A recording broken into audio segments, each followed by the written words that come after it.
do nosso estado. Jornalismo a serviço do cidadão. De segunda a sábado, 10 para as 7 da noite, no Jornal do Rio, na Band.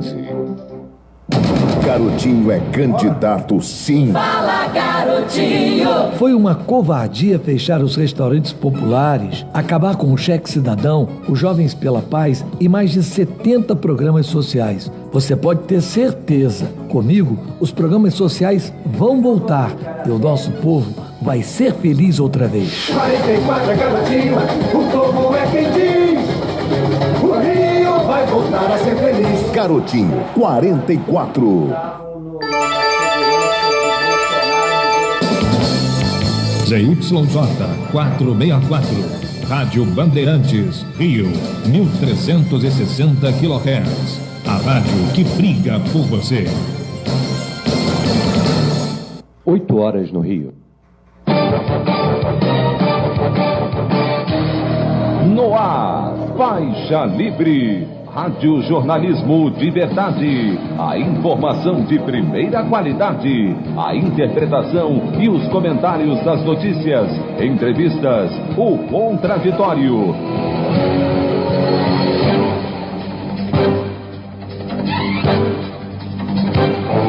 Tudo para aproximar você cada vez mais da realidade do Brasil e do mundo. Apresentação: Paulo Passarinho.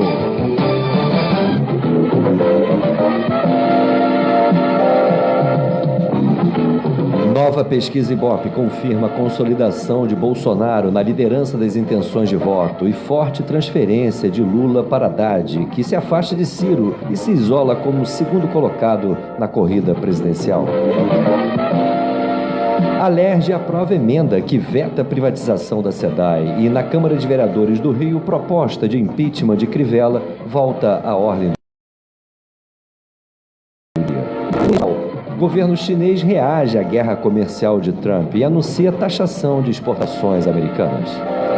Essas e outras notícias nessa quarta-feira, 19 de setembro do ano de 2018, do programa Faixa Livre. Bandeirantes, 1360.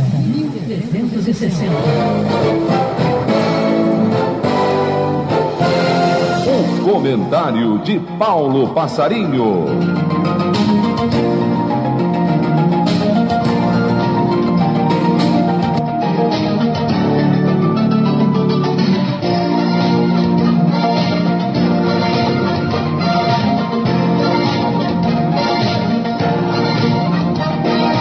Bom dia, ouvintes. A nova pesquisa do Ibope, divulgada ontem à noite, confirma a consolidação de Jair Bolsonaro como o líder dessas pesquisas de intenções de voto. Bolsonaro, ele atinge aí a 28% das intenções de voto, em um momento em que a principal informação dessa pesquisa é a forte transferência de votos que realmente se realiza de Lula para Haddad. Para que vocês tenham ideia, o Haddad, na última pesquisa do Ibope, apresentava 8% das intenções de voto. Isso foi divulgado no dia 11 de setembro último. Agora, dia 18, ontem, o Fernando Haddad, de acordo com o Ibope, já apresenta 19% das intenções de voto, se afastando de Ciro Gomes, que se mantém com 11% das intenções de voto, ao mesmo tempo que as campanhas de Geraldo Alckmin e Marina Silva sofrem uma forte queda aí nas intenções. O Geraldo Alckmin agora aparece com 7% e a Marina Silva com 6%. Com esse cenário, se confirma essa tendência de uma polarização na reta final desse primeiro turno entre justamente Fernando Haddad e Jair Bolsonaro. Jair Bolsonaro, principalmente, parece que foi o grande beneficiário, inclusive nessas últimas semanas, do próprio atentado que ameaçou a sua vida.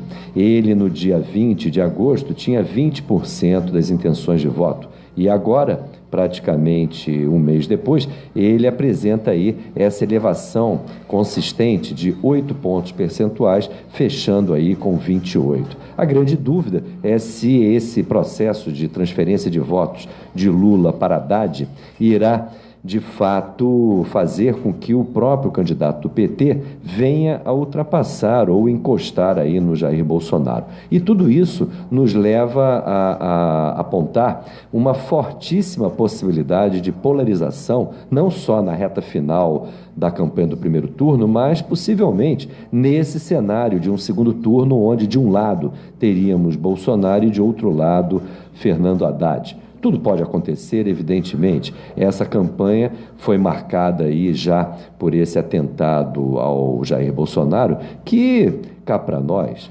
precisa ser melhor investigado, né? Aquele senhor Adélio Bispo de Oliveira, que foi apresentado inicialmente como uma espécie de débil mental, a rigor, no depoimento que prestou ao juiz na última sexta-feira, mostrou uma capacidade de raciocínio muito grande. Ele, como desempregado também, chama atenção pela forma como ele percorria o próprio território nacional e esteve não só em várias cidades de Minas Gerais, como também em Brasília, Goiás e em Santa Catarina, onde frequentava, veja bem, o mesmo clube de tiro que os filhos de Bolsonaro.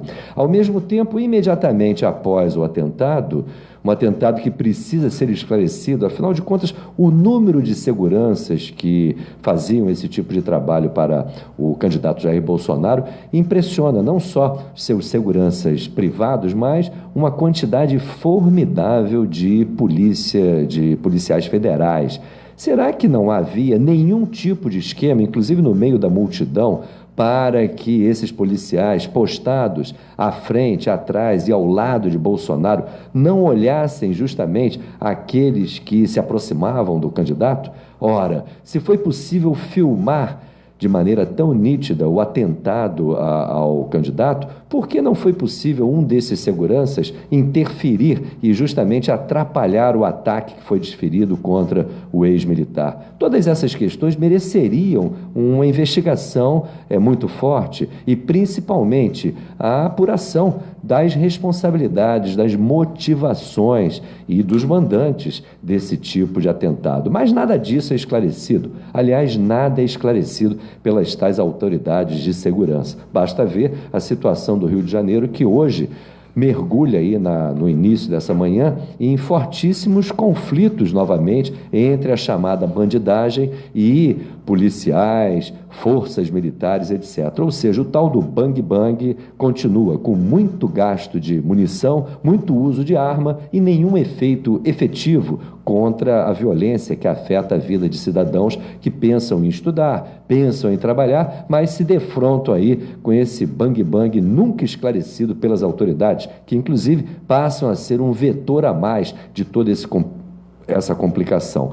A grande questão é que, em relação a esse atentado, muitas explicações precisam ser dadas e me parece o mais suspeito, não só o silêncio das autoridades, mas a total omissão, inclusive, das empresas de jornalismo que teriam todas as condições de investigar de fato o que está acontecendo em torno da candidatura de Bolsonaro, que nós sabemos está marcada por desavenças entre o seu vice e o comando da campanha de Bolsonaro, principalmente os filhos do próprio ex-militar, e onde as pressões são muito fortes e irão, evidentemente, se elevar, até porque, tudo indica, Bolsonaro não poderá participar da campanha. As complicações desse atentado, elas estão em curso. O candidato precisa se resguardar e, ao mesmo tempo, seu vice pontifica aí com afirmações cada vez mais polêmicas e lamentáveis. Por isso, muito olho nessa campanha do Bolsonaro e, principalmente, me parece fundamental, muita cobrança para que a gente venha a saber, de fato, o que ocorreu naquele dia do atentado contra Bolsonaro, que acabou se revertendo num benefício para o próprio ex-militar. Essa que é a grande questão. Nesse sentido, nós esperamos aí que haja esclarecimentos que serão fundamentais para que a gente venha a entender o que de fato se passa em torno dessa candidatura que surpreende pela forma, principalmente, como vai se mantendo aí na liderança das intenções de voto, infelizmente. A opinião do Faixa Livre.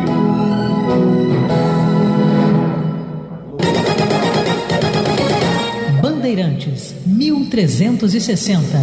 Estamos apresentando Faixa Livre. Por um Brasil mais forte, justo e transparente. A sociedade não aceita mais uma administração pública ineficiente e que a corrupção e a ilegalidade fazem parte do dia a dia dos jornais. O Brasil precisa de moralidade e profissionalismo, de servidores públicos éticos e competentes. Precisamos acabar com o clientelismo e a terceirização nos órgãos públicos. Não é justo que o Brasil seja administrado por alguém que não foi eleito e nem fez concurso público. Quem passa num concurso público tem legitimidade e competência para ocupar esse espaço e ajudar a construir um Brasil melhor. São esses brasileiros os responsáveis pela defesa do interesse nacional, fiscalizando os agentes públicos e privados, elaborando políticas públicas e controlando o cumprimento da lei. Não podemos permitir o desmonte das carreiras de Estado em favor de interesses político-partidários. Valorizar o servidor democráticas e os direitos do cidadão. Movimento Nacional em Defesa do Estado Brasileiro. Nessas eleições, não se arrisque. Escolha a seriedade e a competência. Vote 45. Metrô, Pavuna Meriti, Via Light, Vila Olímpica foram conquistas para a nossa população. Agora é preciso do seu voto para continuar trabalhando e defendendo seus interesses. Deputado Estadual Mica, 45, 123. Menos pelas propostas e mais por quem as propõe. A responsabilidade é compartilhada. É possível reverter esta lógica perversa. Luciano Lúcio, deputado estadual, 45623. Próxima parada, privilegiados. Juízes e políticos que recebem auxílio moradia. Empresários que têm isenção fiscal e não geram novos empregos. Banqueiros que mais lucram no mundo. Falta de regulação. Favor descer dessa estação e deixar o Brasil seguir adiante. Guilherme Boulos vai acabar com essa esculhambação. Eu sou Guilherme Boulos, 50. Vamos juntos, sem medo de mudar o Brasil. Pessoal PCB.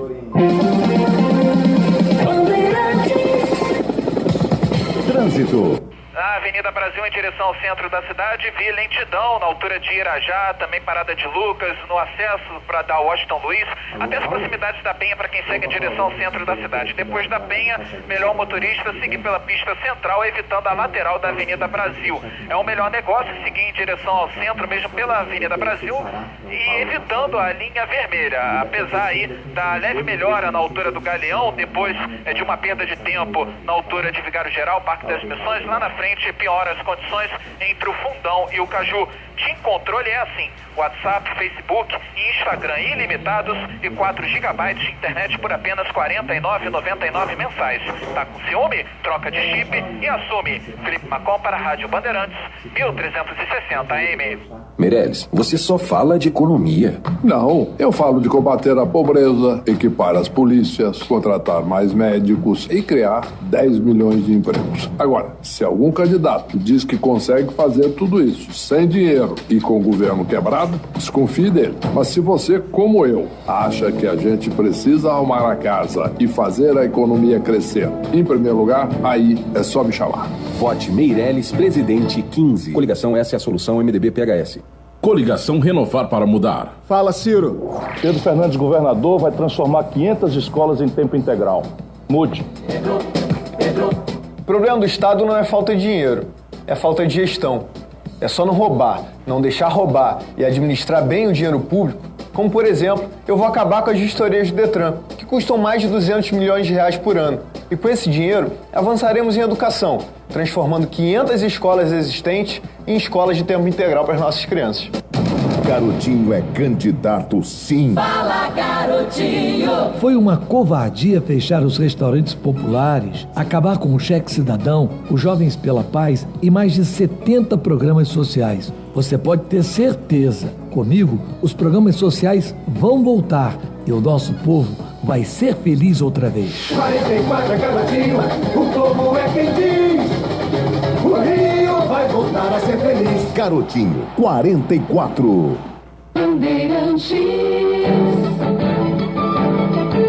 Voltamos a apresentar Faixa Livre. Estamos de volta, ouvintes, com o início da nossa edição dessa quarta-feira, 19 de setembro do ano de 2018, do programa Faixa Livre, que hoje é produzido pelo jornalista Anderson Gomes, substituindo a Celeste Sintra, e tendo como auxiliar a Natália Moraes. Meu bom dia a todos e o meu bom dia ao Francisco de Assis, também no comando aqui da nossa operação de áudio. Meu bom dia a vocês, ouvintes, que podem também aqui participar através do telefone 25431360. Vocês podem também nos enviar mensagens eletrônicas para o endereço faixa.livre@yahoo.com.br. E podem principalmente não só nos enviar mensagens, mas acompanhar nossa transmissão ao vivo e a cores aqui do estúdio da Rádio Bandeirantes, pela nossa página do Facebook, Programa Faixa Livre. Pode entrar lá na página que vocês poderão nos acompanhar. Bem, e dando início às nossas entrevistas, na ponta da linha eu cumprimento o professor de Política Internacional da UERJ, doutor em Ciência Política, o professor Paulo Velasco. Paulo Velasco, bom dia. Bom dia, Paulo. Muito obrigado por você nos atender. Paulo Velasco, queremos conversar com você sobre essa questão aí relativa à guerra comercial entre os Estados Unidos e a China. A semana começou justamente com aquele anúncio do governo Trump a respeito justamente da taxação de 10% sobre mais de 5 mil produtos chineses, num montante estimado de mais de 200 bilhões de dólares de produtos, né, de volume aí dessas exportações. Só que ontem a China retaliou e anunciou também uma taxação de produtos aí norte-americanos exportados para a China num montante que equivale a 60 bilhões de dólares e atingindo 5 mil produtos. É lógico que nós sabemos aí que por trás dessa guerra comercial existe hoje toda uma disputa por uma hegemonia nesse mundo global do século XXI. Como é que você, como um especialista na área aí da política internacional, você vê esse processo? Porque, na verdade, isso apenas parece estar começando e poderá se desdobrar, inclusive, em vários outros episódios. Como é que você avalia esse quadro? Bom, Paulo, eu acho que é bem por aí, né? Acho que a gente está percebendo que aquela promessa de campanha do Trump, né, de se lançar numa guerra comercial contra a China, né, justamente com o objetivo de proteger a economia americana, não era uma retórica vazia, né? Ele já vem há algum tempo, inclusive, quer dizer, o que tivemos ontem foi basicamente a segunda rodada, né, de medidas protecionistas contra a China. Ele já vem há algum tempo, há alguns meses, né, adotando uma série de medidas que afetam, né, um conjunto muito amplo de produtos chineses, né, em montantes aí absolutamente extraordinários, né? Contando essas duas rodadas, né, isso afeta cerca de 250 bilhões, o que é aproximadamente metade do que a China exporta para os Estados Unidos anualmente. Quer dizer, já começa a ter um peso importante, né, para a economia chinesa, para as exportações chinesas, né, e, consequentemente, acaba afetando, de alguma maneira, também o próprio PIB chinês. O objetivo do Trump com isso, né, segundo, né, as alegações, é proteger a economia americana, proteger a indústria dos Estados Unidos, e, naturalmente, isso acaba desencadeando reações do outro lado, né? Obviamente, a China, sentindo-se prejudicada, ela não vai ficar inerte e acaba reagindo, não no mesmo volume, mas acaba reagindo, o que já configura justamente essa lógica de uma guerra comercial, em um momento, né, temos que acrescentar também, em que o próprio multilateralismo comercial se vê profundamente enfraquecido, né? A OMC já há algum tempo, né, ela passa por um período de grande descrédito, né, não consegue, de fato, né, dar conta das demandas, né, do comércio mundial, e os Estados acabam se lançando em estratégias mais unilaterais, né, adotando medidas que acabam afetando os interesses econômicos dos demais, atuando absolutamente à margem, né, do que se esperar em termos de previsibilidade jurídica, né, de respeito às normas do sistema multilateral de comércio. E certamente não é o último capítulo dessa novela, né? Veremos ainda, né, nos próximos meses, né, ações parecidas. O próprio Trump, né, já tinha alegado, né, que caso a China retaliasse, coisa que aconteceu, né, ele continuaria com suas medidas, inclusive ainda mais duras, né? Ele promete taxações, né, para produtos que representariam, né, algo em torno de 267 bilhões, né, já proximamente, né? A ideia, inclusive, né, sobre as taxações de ontem é aumentar ainda mais a partir de janeiro. Quer dizer, é um cerco que se fecha e os resultados parecem absolutamente imprevisíveis, mas a consequência pode ser, inclusive, Paulo e caros ouvintes, afetar a economia mundial e poder provocar verdadeiramente uma recessão na economia mundial.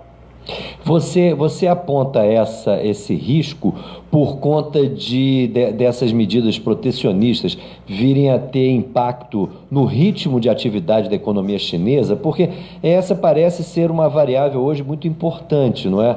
A taxa de crescimento da China, há alguns anos, foi responsável inclusive por um boom das chamadas commodities aqui na nossa América Latina.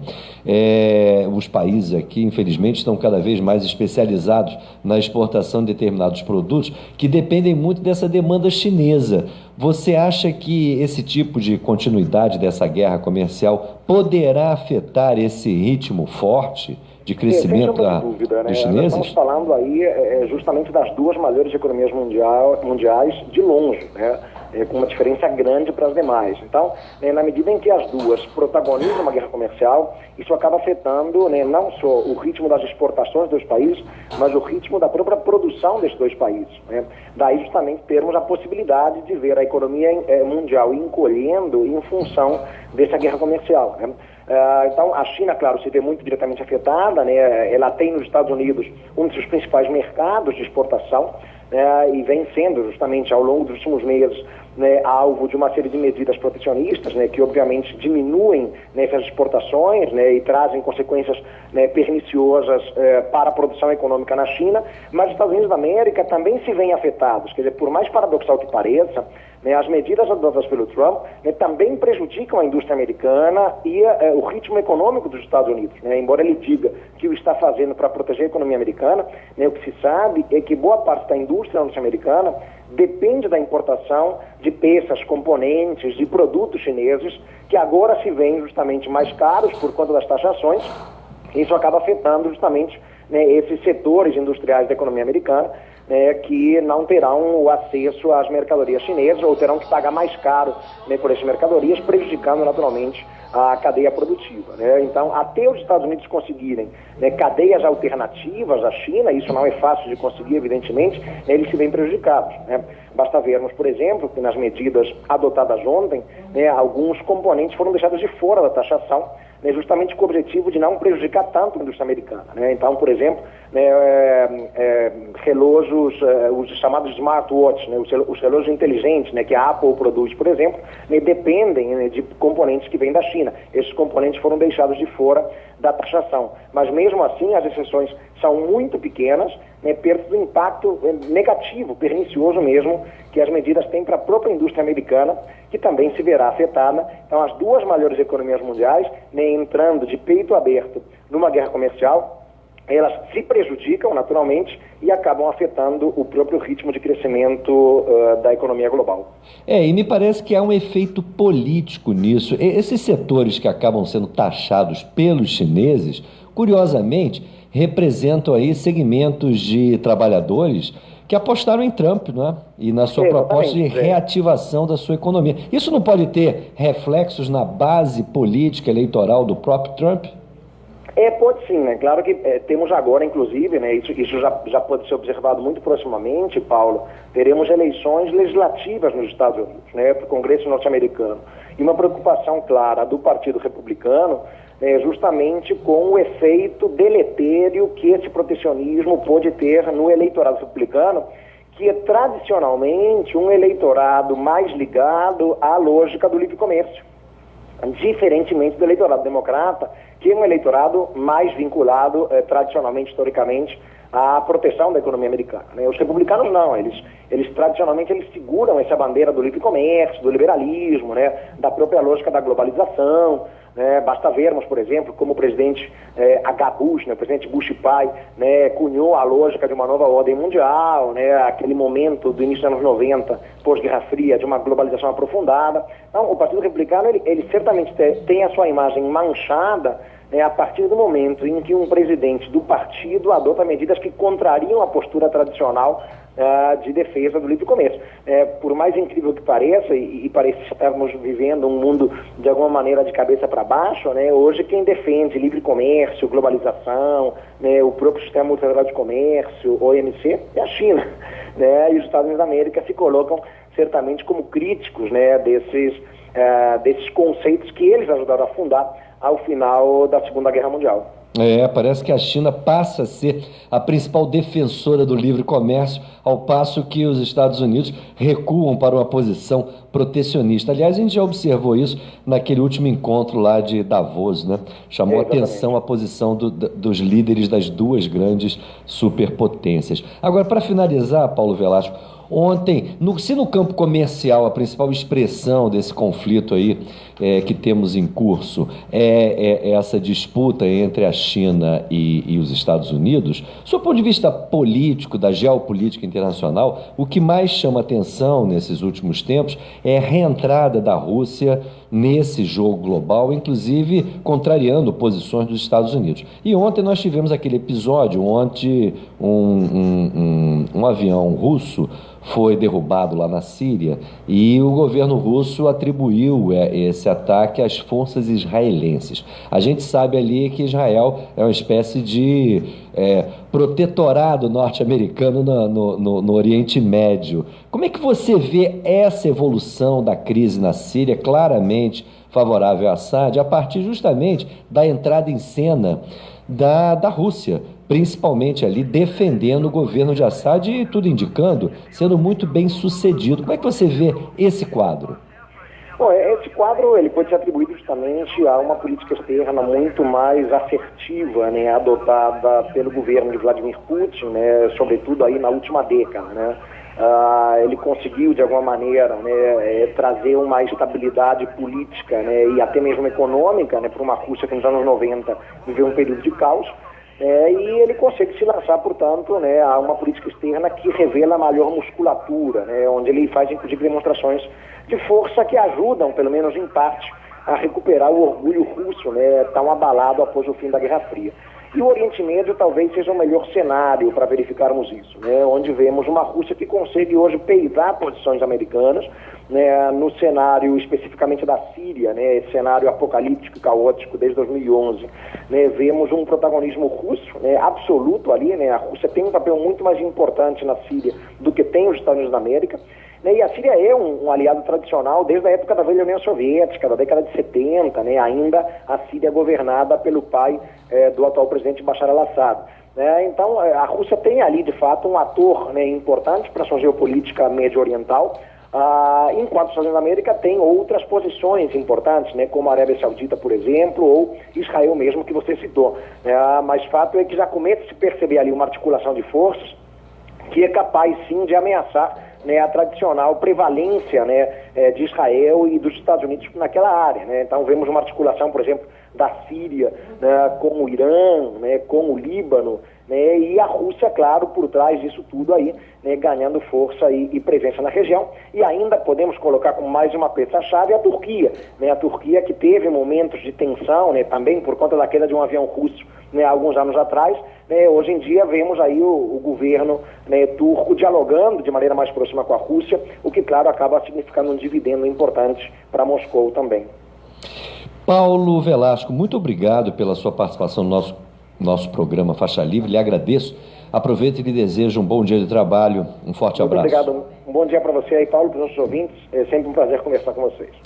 Conversamos aqui com o professor Paulo Velasco, ele é professor de Política Internacional da Universidade Estadual do Rio de Janeiro e doutor em Ciência Política.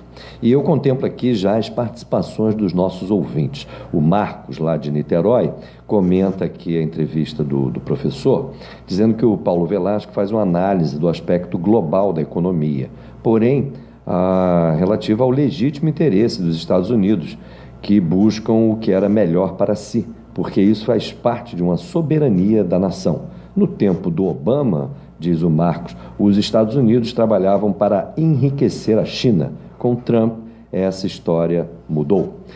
O Robert, de Jardim Palmares, dá parabéns pelo programa. Obrigado, Robert. e diz o seguinte: alerta a população que amanhã, às 9h30 da noite, haverá um debate com os presidenciáveis na rede Aparecida. Obrigado, Robert. Já o Gabriel de Braz de Pina diz o seguinte: em cima do editorial de hoje, ele se manifesta estar surpreso com a inocência do apresentador, falando que o Bolsonaro se consolidou. Ele lembra que há um ano atrás, ele mesmo, Gabriel, diz ele, sem ser nenhum intelectual, mas sendo um simples cidadão, já falava que o Bolsonaro iria ganhar esta eleição. Um dos fatores é a realidade que aí está: a violência, o desemprego, a influência destas famigeradas igrejas e a falta de ideologia de uma falsa esquerda que temos. Gabriel, não se trata de inocência, não é? Eu mesmo aqui sustentei durante muito tempo que acreditava que no caso do Bolsonaro, na medida em que ele viesse a fazer campanha, se posicionar, a tendência seria ele perder as indicações de voto. Até usava uma expressão aqui que era muito utilizado quando era pequeno jogando bola na rua, que os garotos que eram mais fracos no futebol, a gente dizia, deixa, ninguém precisa marcar, que a natureza marca. Ou seja, o cidadão por si só já se complica. E isso não está se dando, é importante assinalar isso. Agora, eu tenho para mim, que o fator principal aí dessa consolidação, e mesmo mais do que consolidação, o Bolsonaro, depois do atentado, ele sofreu, eu chamei a atenção disso aqui no meu comentário, ele apresentou uma elevação substantiva nas suas intenções de voto. Em um momento em que ele começava a apresentar uma leve perda, ele tinha, de acordo com as pesquisas, ele tinha chegado a 20, algo em torno de 20%, e começava a apresentar uma leve queda. Quando houve aquele atentado, que eu chamo a atenção, não foi nada esclarecido até hoje. E esse atentado ameaçou, evidentemente, a vida do Bolsonaro, mas, por outro lado, produziu aí o fenômeno, por exemplo, de não só retirá-lo de uma exposição mais direta da campanha através das suas próprias falas, ele não pode fazer campanha, mas, ao mesmo tempo, projetou como uma vítima natural. Eu acho até que não houve a absorção de votos que poderia se imaginar num candidato vítima de um atentado tão forte, por conta, inclusive, das posições onde o Bolsonaro defende muito essa história de violência, etc. Ele poderia, qualquer outro candidato, eu acho que se beneficiaria mais, mas ele acabou se beneficiando sim. Então eu atribuo essa situação não somente à questão aí mais geral do país, essa influência das igrejas, conforme inclusive você chama atenção, mas a esse contexto de forte polarização com o PT, principalmente, com o Lula, com o Haddad, o fato dos demais candidatos da direita serem muito fracos. Então, acho que está tendo uma espécie de voto útil em relação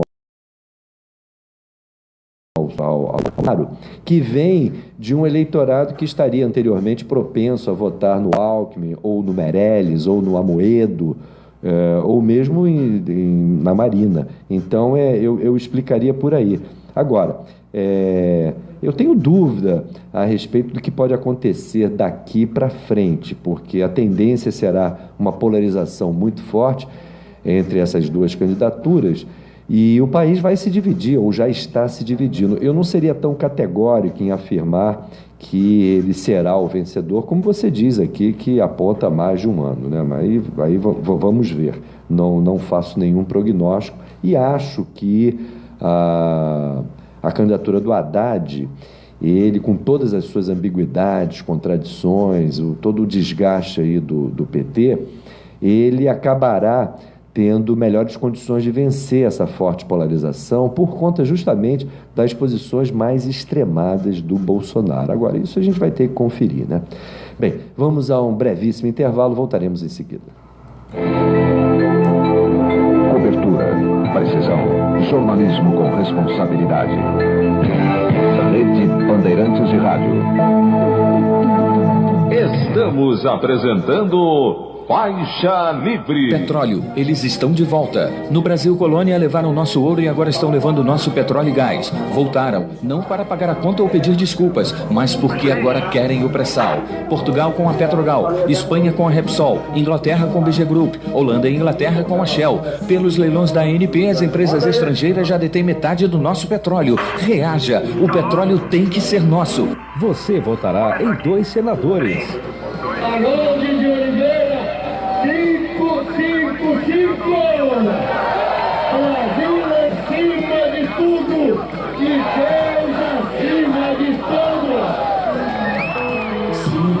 555, Arnoldo de Oliveira, por um Brasil melhor. 555. O meu senador. Sabe o Bolsonaro? Pois ele tem o hábito de ofender e agredir mulheres. É isso que você está ouvindo aí, é ele chamando uma repórter de idiota e analfabeta. Sobe o som. Você é uma analfabeta. E no Congresso Nacional, então, ele disse a seguinte barbaridade a uma colega: jamais ia estuprar você que você não merece. E ainda chamou de vagabunda. Vagabunda? Gostaria que a senhora, sua mãe, a sua filha fosse tratada assim? Bolsonaro, cara, olha, sem comentário, hein? Coligação para Unir o Brasil. PSDB, PP, PTB, PSD, Solidariedade, PRB, DEM, PPS e PR.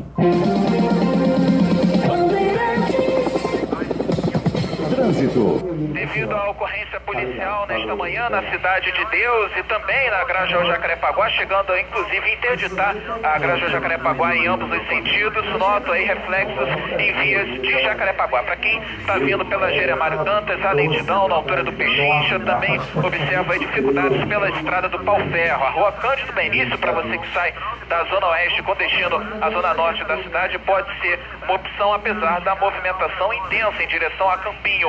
Conheça o novo Ford Ka 2019, agora versões com câmbio automático. Toda a linha Ford com a primeira parcela só para o ano que vem.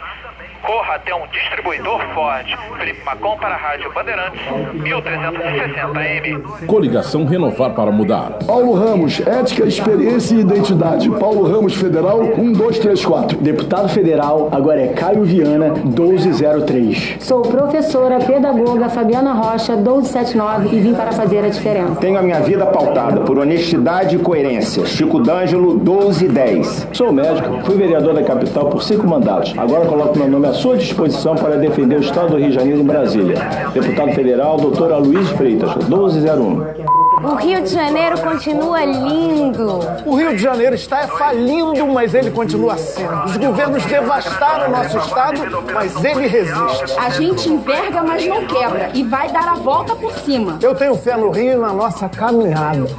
A máfia que devastou o nosso estado é a mesma que insiste em retirar os seus direitos lá de Brasília. Mas você pode começar a mudar isso com o seu voto consciente. Chico 500 pro Senado é voto certo. Rádio Bandeirantes. Voltamos a apresentar Faixa Livre. Estamos de volta, ouvintes, com o nosso programa Faixa Livre, e eu volto a contemplar aqui os nossos ouvintes. Mas antes, eu quero fazer aqui uma referência muito importante ao nosso ouvinte Antônio Menezes. Ele é um ouvinte da Tijuca, esteve ontem aqui, acompanhou o nosso programa diretamente aqui do estúdio. E eu agradeço muito a presença dele e lamento não ter registrado ontem. Eu fiquei ali, ontem a gente fez aqui a entrevista com o professor Tarcísio Mota e eu acabei não destacando aqui a presença do Antônio Menezes, que muito nos alegrou aqui no estúdio, junto com a gente. Olha, o Luiz Roberto, ele diz assim: Passarinho, não se esqueça da mesa de debate sobre a Rússia, proposta feita no programa. Não nos esquecemos não, Luiz Roberto, realizaremos brevemente. O problema é que a gente está privilegiando agora, daqui até as eleições, as mesas em torno justamente das propostas dos candidatos, desses cenários aí, das pesquisas e de tudo aquilo que diz respeito a essa disputa que temos aí em curso. E ontem eu fiquei aqui com recados nas mãos. A Maria das Graças Pereira disse que o Haddad ir toda semana no presídio falar com o Lula não cai muito bem, vira uma piada. O problema, Maria das Graças, é que o Lula é o grande padrinho da candidatura do Haddad. Ele, Lula, deveria ter sido candidato do PT, ou indicado pela Justiça, e onde a condenação do Lula acabou sendo um empecilho a ele de fato concorrer à presidência, inclusive por conta aí da lei da ficha limpa. Então, me parece natural, inclusive o eleitorado que está respondendo muito bem aí essa chamada transferência de voto, eu não sei se acha ruim, não. A mídia dominante, a imprensa, evidentemente, bate muito nessa tecla aí da dependência do Haddad ao Lula. Seria o poste número 2 e etc. Realmente, o poste número 1, que foi a Dilma Rousseff, foi uma escolha extremamente equivocada, no meu ponto de vista. Vamos ver agora o Haddad, né? O Haddad, me parece, é uma pessoa que teve essa experiência como ministro da Educação e depois como prefeito de São Paulo. A gestão do Haddad lá em São Paulo é muito polêmica, porque para muitos ele, na verdade, arcou com todo o desgaste que atingiu o PT, principalmente por conta aí das investigações e condenações de seus dirigentes pela Operação Lava Jato. Mas há outros que apontam que não, que a dificuldade do Haddad na prefeitura se deu por conta das opções de governo do próprio Haddad. Ele, inclusive, foi muito mal votado na periferia de São Paulo, entre a população mais pobre. O que pesou mais para aí? Equívocos da sua política à frente da prefeitura ou o próprio desgaste do PT? Agora nós vamos observar isso na própria disputa aí para a presidência, né?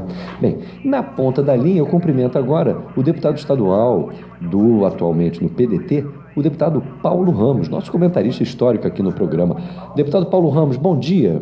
Bom dia, uma alegria grande voltar ao Faixa Livre. Paulo Ramos, me conta aí essa aventura que foi, essa emenda que você conseguiu incluir num projeto lá da LERJ e que na prática está agora vetando a venda da SEDAI. Conta pra gente como é que foi isso.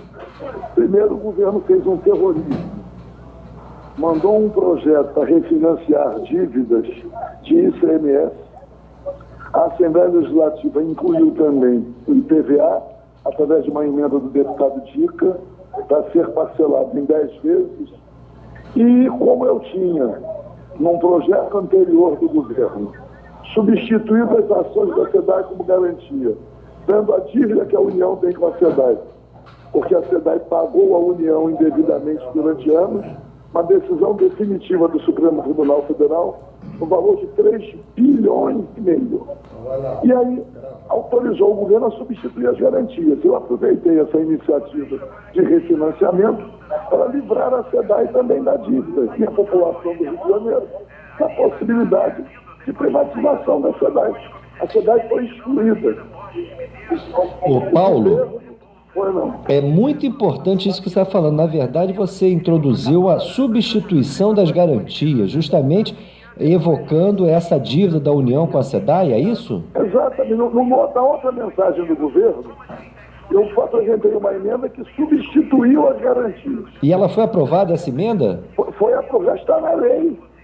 Isso e aí, quando chegou nessa mensagem do governo, eu aproveitei para apresentar uma emenda alterando a outra lei que autorizava o governo a entregar as ações da SEDAI, suprimindo o artigo.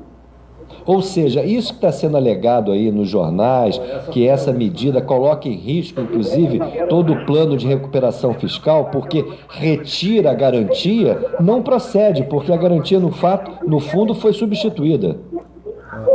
Na verdade, esse programa, esse modelo neoliberal, não respeita nada, nem a água.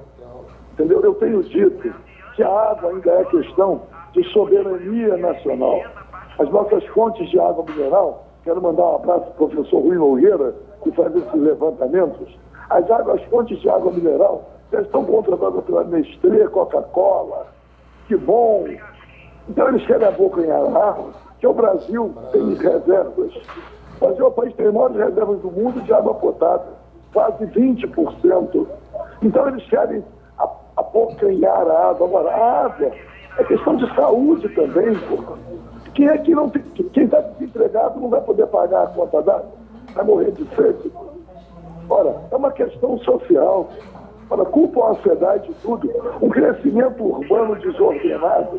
Como é que a SEDAI vai conseguir acompanhar se deixar a SEDAI sozinha? E a SEDAI é lucrativa. A SEDAI se deixar a SEDAI sozinha, a SEDAI tratando do saneamento no estado do Rio de Janeiro, seguramente, agora, se não tiver a intervenção do governo, que a SEDAI dá lucro, pega o lucro da SEDAI, nem permite que a SEDAI faça reinvestimento do lucro que tem, porra. Não, é tudo um verdadeiro absurdo.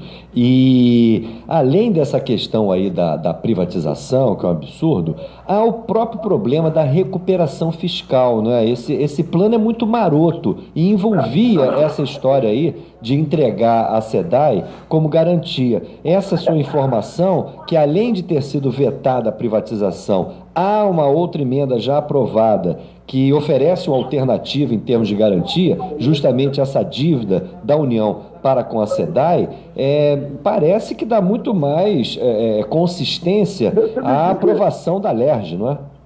Felizmente, o único jornal que presta informação correta é o Jornal O Dia, com a Paloma Saavedra, que ela recebeu as informações e reproduz. Jornal O Globo, Extra, são jornais que manipulam a informação. Manipulam, mentem e não colocam a verdade. Porra. A grande questão é que, nesse modelo liberal, querem privatizar tudo, até a Casa da Moeda, eles querem entregar tudo. Eles querem entregar, inclusive, a água ao controle internacional. Porra. E essa resistência no Rio de Janeiro em relação à SEDAI é em homenagem à população do Rio de Janeiro, mas para ficar de exemplo para todo o país. Nós não podemos permitir que eles se apropriem da nossa água, pô. Não em respeito a um direito fundamental da população. A água é vida, pô. Então, a emenda foi aprovada e a reação está aí. Eles falam tanto em intolerância, a intolerância é muito grande. Pô. Foram surpreendidos com a minha emenda. Pô. Agora, o Paulo, como é que você avalia a possibilidade? O Pezão já falou que vai vetar. Haverá a possibilidade de derrubar esse veto na tua... Claro, o Pezão é refém das imposições do governo federal. O governo está terminando. A rigor, tanto o governo Temer quanto o governo Pezão, já praticamente esses governos terminaram. Como só termina 1º de janeiro, que ele vai passar a faixa, mas é preciso haver a compreensão de que o Estado do Rio entrou numa encalacrada financeira muito grande e o governo federal pressionou.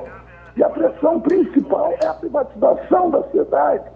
O Estado do Rio de Janeiro é o Estado que mais, proporcionalmente, que mais manda recurso para a União e menos recebe. O Estado do Rio de Janeiro, as contribuições do Rio de Janeiro para o governo federal, para a União, são mais de 200 bilhões por ano. E recebe o que de volta? Então não dá para estourar a pílula. É preciso, primeiro, claro, um novo pacto federativo, uma reforma política, novo pacto federativo, o Brasil se apropriando de suas riquezas, voltar ao monopólio estatal do petróleo, a questão da nacionalização do subsolo e a questão da água é fundamental. Quer dizer que nós vamos permitir que vendam a Eletrobras e vendam a Casa da Moeda? Não, isso é um total absurdo, né, Paulo? Agora, no caso do Rio de Janeiro, há medidas aí imediatas, como essa história do pagamento da dívida da União para com a SEDAI, ou a questão do ressarcimento dos impactos aí da Lei Candir, que poderia ser imediatamente acionado, né? O problema é que o governo federal tá querendo pressionar por mais privatizações. O governo federal faz favor com o chapéu alheio. Ele não podia isentar, por exemplo, as exportações do Rio de Janeiro com a Lei Candir. Lógico. Não poderia, mas fez, porra. Tinha fazendo favor com o chapéu alheio. essas políticas têm que ser modificadas. É isso. Então, a grande questão da SEDAI é o vínculo com o empréstimo. 2 bilhões e 900. Esse vínculo, o Estado tem que pagar ao banco, tá bem? Tem que pagar ao banco. Mas já tem recurso para pagar. A SEDAI vai ser preservada. É isso que queremos. Se o governador a Assembleia vai derrubar o veto. Assim queremos, Paulo. Olha, te agradeço pela entrevista e principalmente dou meus parabéns aí por essa iniciativa importantíssima aí, que não só preserva a SEDAI, como principalmente oferece uma alternativa para as tais garantias. E abraço aos sedaianos pela luta, é uma luta que estão sempre mobilizados, participando e pressionando. E foram fundamentais ontem lá nas galerias da Alerj, né? É isso. Um abraço para você, Paulo. Abraço, obrigado. Conversamos aqui com o deputado estadual atualmente do PDT, o Paulo Ramos, que foi o responsável não só pela introdução dessa emenda que ontem foi aprovada na Alerj, vetando a privatização da SEDAI, como a introdução dessa alternativa importante aí, como garantia, de acordo com o que o governo federal exige, né? Olha, na ponta da linha, eu cumprimento aqui agora o vereador do PSOL, Paulo Pinheiro, porque ele vai nos falar sobre esse novo pedido do impeachment contra o Crivella. Vereador Paulo Pinheiro, bom dia. Bom dia para vocês todos. Obrigado mais uma vez por estar aí no seu programa. Muito obrigado. Eu que agradeço a tua gentileza, Paulo. E queremos saber o seguinte, a proposta do impeachment do Crivella volta à ordem do dia na Câmara? Ela continua na ordem do dia. Hoje, nos meios de comunicação, o que aconteceu é que, num fato inédito, sabe, Paulo? Pela primeira vez na Câmara acontece uma coisa dessa. Está pedindo o impeachment do prefeito há 2 meses atrás.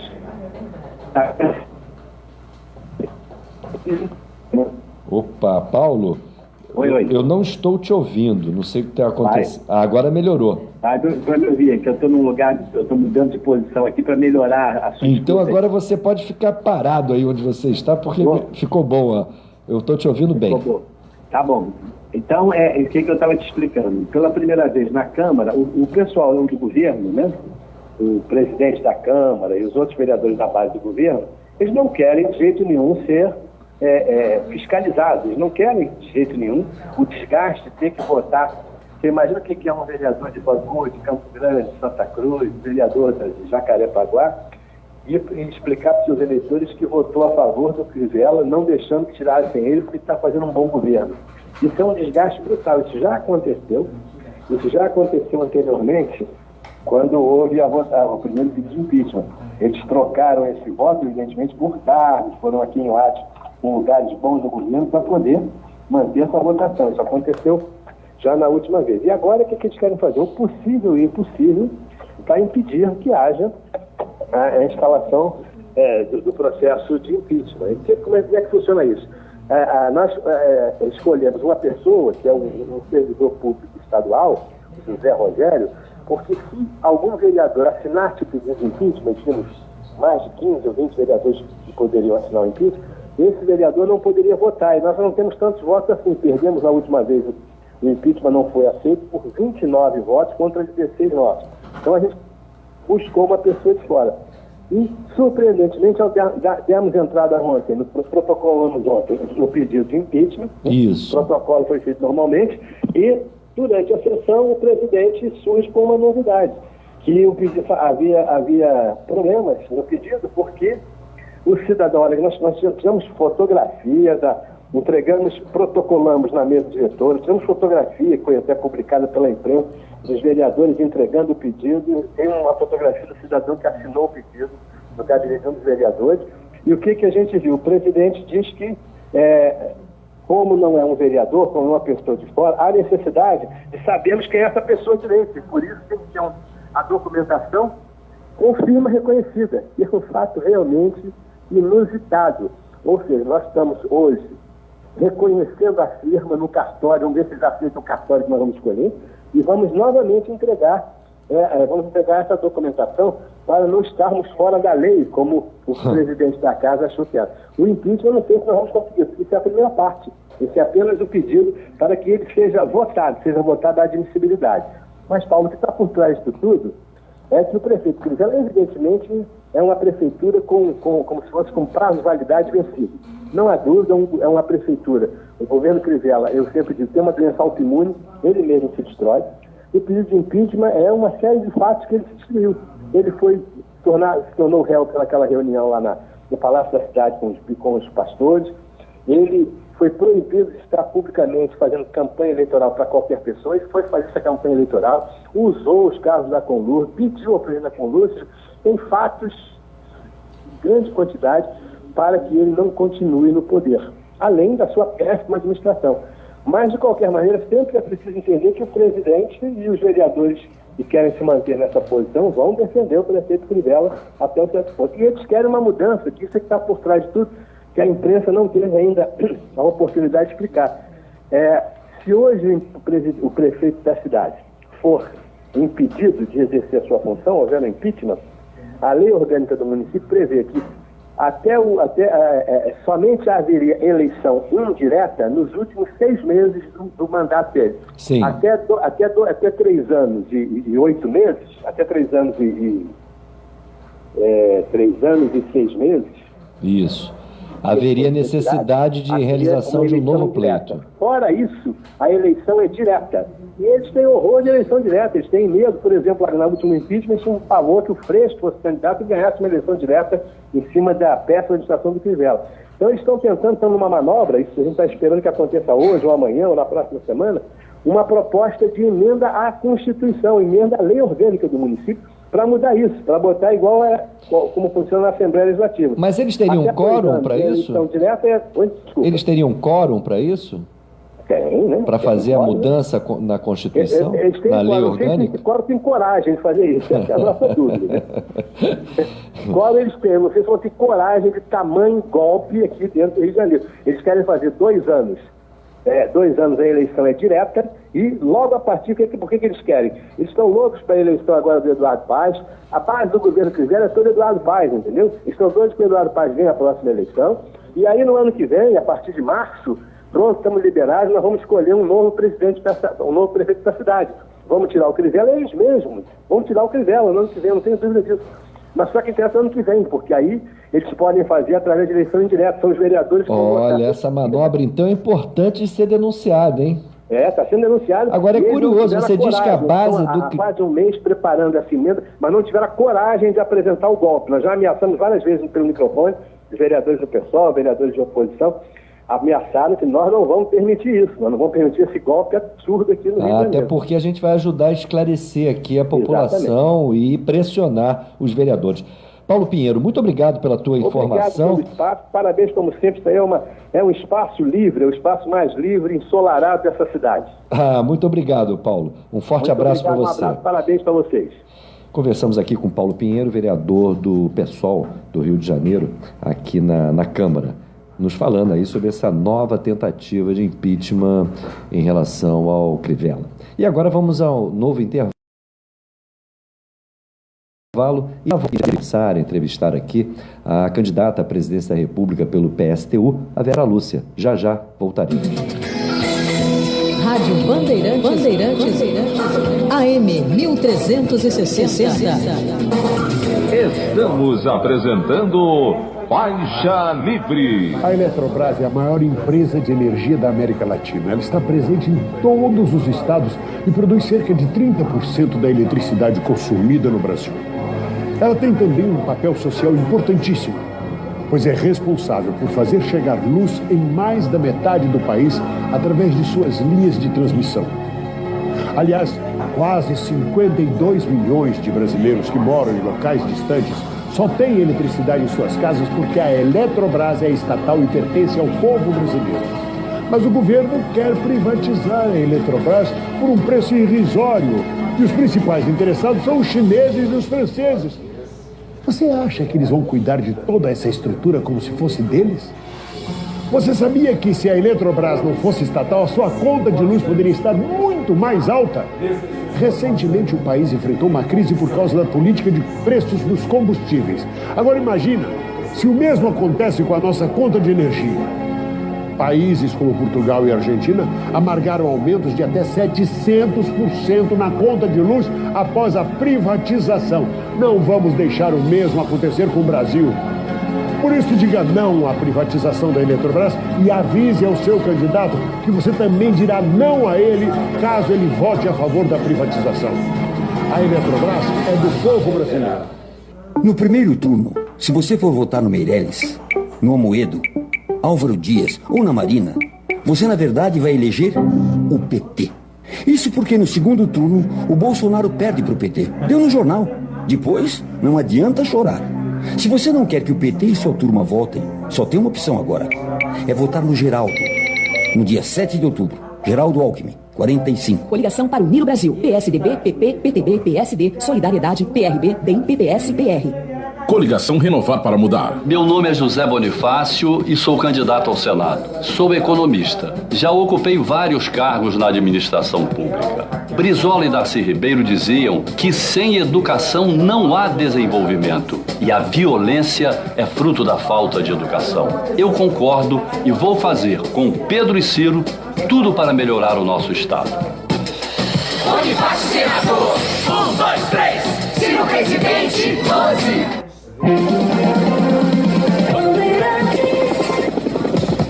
Trânsito. Motorista agora que vai chegando ao centro da cidade vai encontrando lentidão na Avenida Francisco Beccario com destino à Cidade Nova. Há dificuldades no acesso ao elevado Paulo de Fronten rumo ao túnel Rebouças para quem segue em direção à Zona Sul.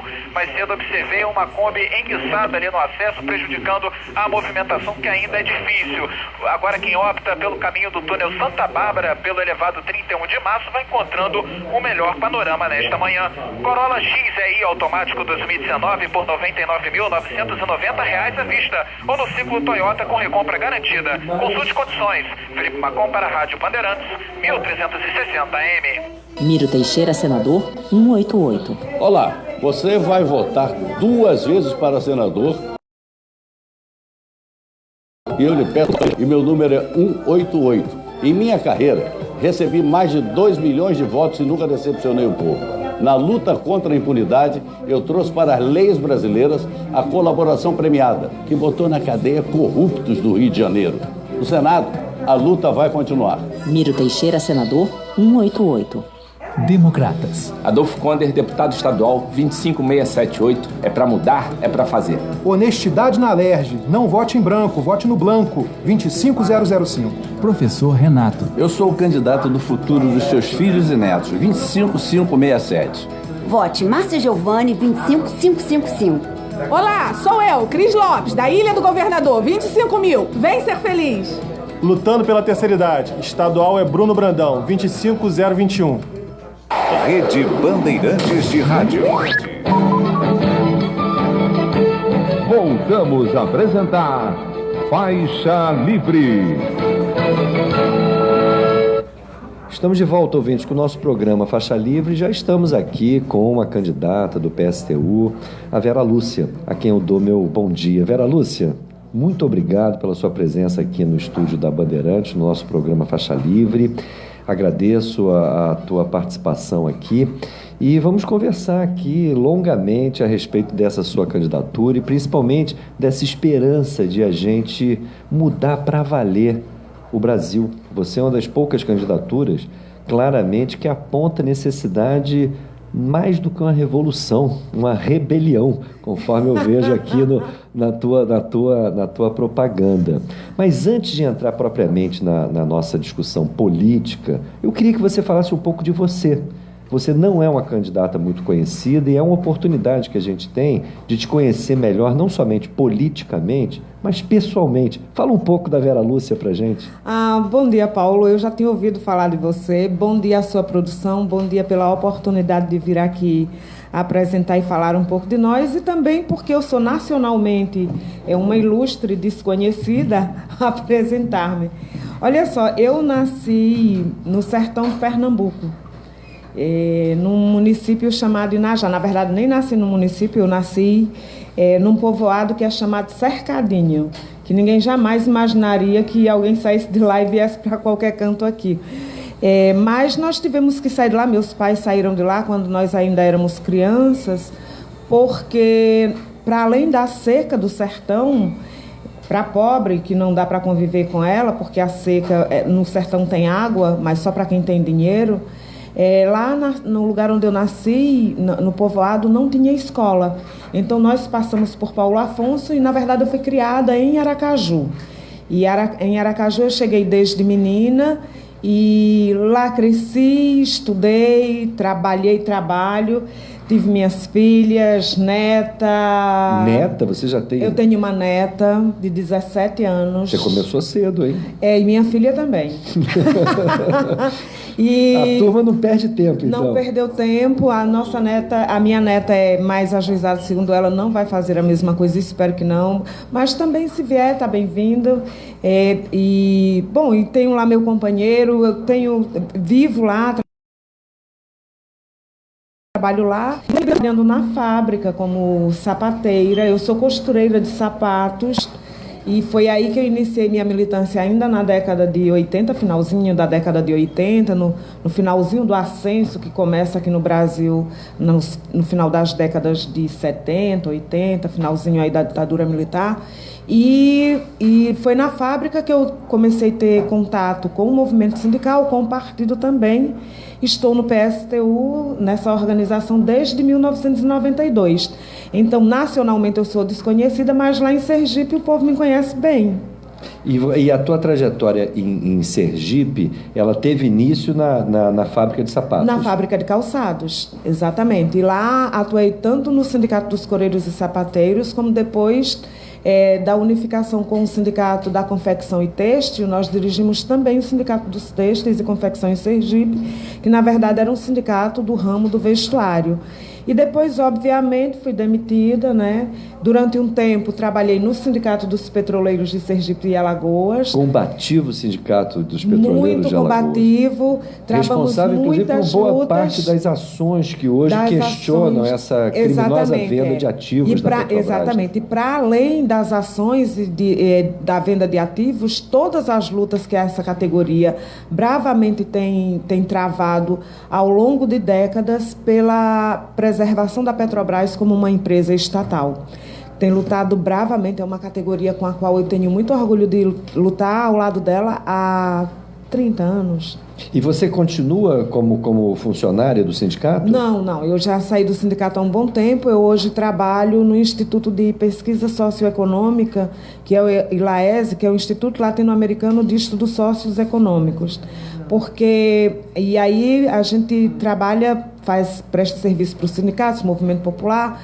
Na verdade, a minha função hoje é, através do conhecimento que adquiri junto à classe trabalhadora, com as lutas que travei, com aquilo também que estudei, principalmente nas lutas, também na universidade, que eu sou graduada em Ciências Sociais, e utilizo esse conhecimento principalmente da nossa vida prática para, junto com a nossa classe, com a minha classe, a gente se organizar e lutar contra esse sistema que explora e oprime a gente todo dia. E como é que você vê essa luta? Quais são hoje os principais objetivos da classe trabalhadora, no teu ponto de vista, no meio de uma crise, Vera Lúcia, que não é comum aqui no Brasil, pela sua profundidade, não pela forma como o capitalismo sempre se deu aqui no Brasil, que, sob o ponto de vista da crise, parece que isso é permanente no dia a dia dos trabalhadores, principalmente dos trabalhadores mais pobres. Só que hoje, essa crise, ela atinge a questões muito graves, inclusive da nossa institucionalidade,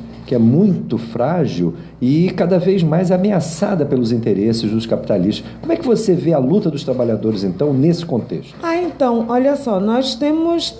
As crises econômicas do sistema capitalista, elas são cíclicas, né? Vez por outra, elas acontecem, como você mesmo coloca. Essa que nós estamos vivenciando hoje é uma crise de grandes profundidades que, segundo economistas internacionais, dizem que ela só se assemelha à crise de 1929. E é uma crise que já dura 10 anos. ela chega ao seu ápice em 2008 nos Estados Unidos, quando há a explosão daquela bolha imobiliária, e dali se desenvolve para a Europa, os países da África, da Ásia, e chega aqui na América com muita força, principalmente aqui na América Latina. E tem combinado com isso uma crise política também muito profunda, que, para além de toda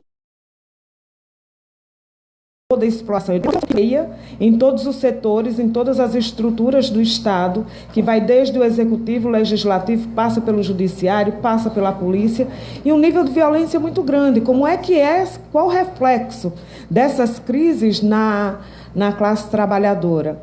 Olha, dentro do sistema capitalista, por exemplo, o desemprego é inclusive uma condição.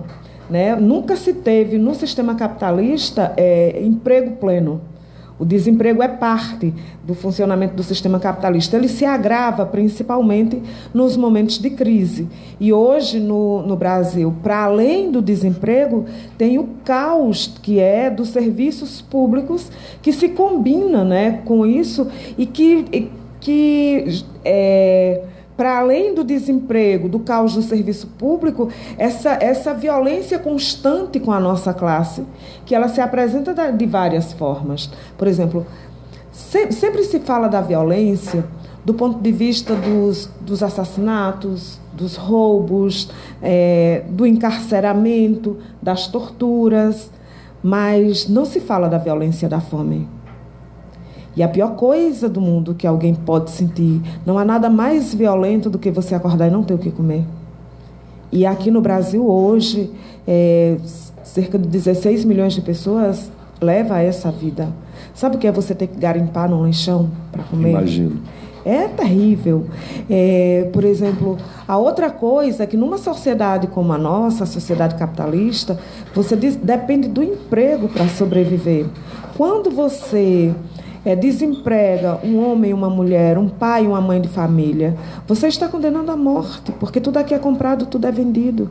E quando você fica desempregado, as necessidades não acabam.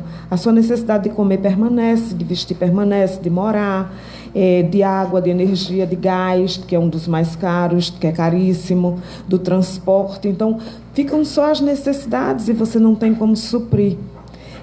Então, essa vida dura e é muito amarga, que leva você ao desespero, que leva uma juventude como a nossa, que é o momento mais, que, digamos assim, que no nosso momento de vida, a nossa juventude é o momento em que nós somos mais vulneráveis, porque eu digo isso porque eu já fui jovem, você já foi jovem também, e é o momento em que a gente é mais vulnerável, e você é violentado por um nível de pobreza tão grande, que a única coisa que se apresenta para você permanentemente são as portas do crime, é da cadeia, do tráfico, é do roubo, porque tudo lhe é negado. Lhe é negado o direito de você se alimentar, de ter uma casa decente para morar, de ter alimentação adequada, de ter escola adequada e, consequentemente, de ter uma perspectiva de futuro no mundo do trabalho. Porque o ser humano, diferente de qualquer outro animal, o que o diferencia não é a sua capacidade de pensar, é a sua capacidade de trabalhar e de viver do resultado do seu trabalho, de produzir, inclusive não só para si, mas de produzir socialmente. Quando você tira dessa pessoa a perspectiva do ser humano, dela trabalhar, dela produzir, dela sobreviver, você lhe tira o direito à humanidade. O sistema capitalista rouba das pessoas o direito à humanidade. Isso aqui no Brasil é uma coisa absurda. E mais, quando você está desempregado e você quer fazer um bico, muitas vezes você é tratado como bandido, porque você é perseguido no dia a dia. Quando você põe um pequeno negócio, que a única coisa que você quer é vender qualquer coisa para poder levar o pão para casa à noite para comer, para poder alimentar os seus filhos. Moram nos piores lugares. Então você é violentado de todas as formas. O sistema capitalista é uma sociedade muito violenta com a classe trabalhadora, sobretudo com os mais pobres. E no Brasil passa necessariamente pelos negros. Nós fomos violentados por 350 anos na condição de escravos, e depois que saímos das senzalas, fomos condicionados a uma vida de miséria, porque também não tinha trabalho. E é daí que surgem os morros, as favelas e as periferias, e nós estamos amargando essa vida cruel até hoje. E nós dizemos, quando nós dizemos assim, nós precisamos nos rebelar contra isso, é porque nós já não aguentamos mais. Nós precisamos dar um basta nessa situação.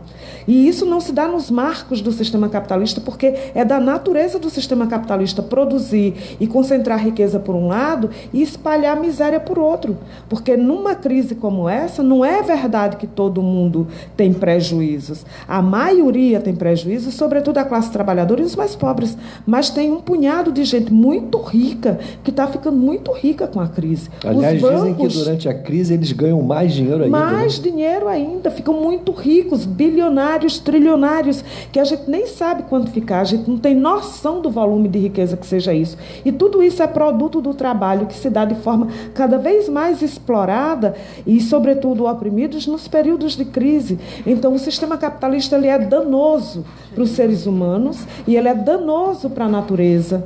Nós precisamos, a rebelião é um primeiro ato de revolta de forma organizada para dar um basta, mas o que nós precisamos mesmo é fazer uma revolução socialista nesse país. Agora, como você vê essa possibilidade de superação do capitalismo no Brasil? Porque você, com toda razão, apontou objetivamente um conjunto de problemas seríssimos que o regime do capital produz na maior parte da população, que é composta de trabalhadores. Agora, sob o ponto de vista subjetivo, existe a dominação ideológica, existe o papel das instituições, existe o papel da igreja, existe o papel dos meios de comunicação, e tudo isso faz com que o nosso povo não tenha essa percepção daqueles que são os seus principais algozes. Como é que você vê esse processo de educação, conscientização, ou mesmo de uma rebelião, exige uma preparação da classe trabalhadora tremenda? Como é que você vê essa junção entre a intenção da revolução e a situação subjetiva da imensa maioria da população?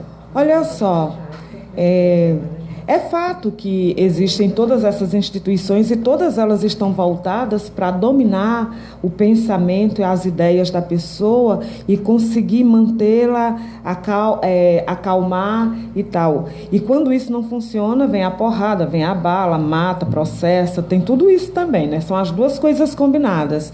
Mas, vez por outra, essas coisas também não funcionam. Mesmo os grandes veículos de comunicação de massa, às vezes são surpreendidos por multidões que tomam as ruas e ficam se perguntando por quê.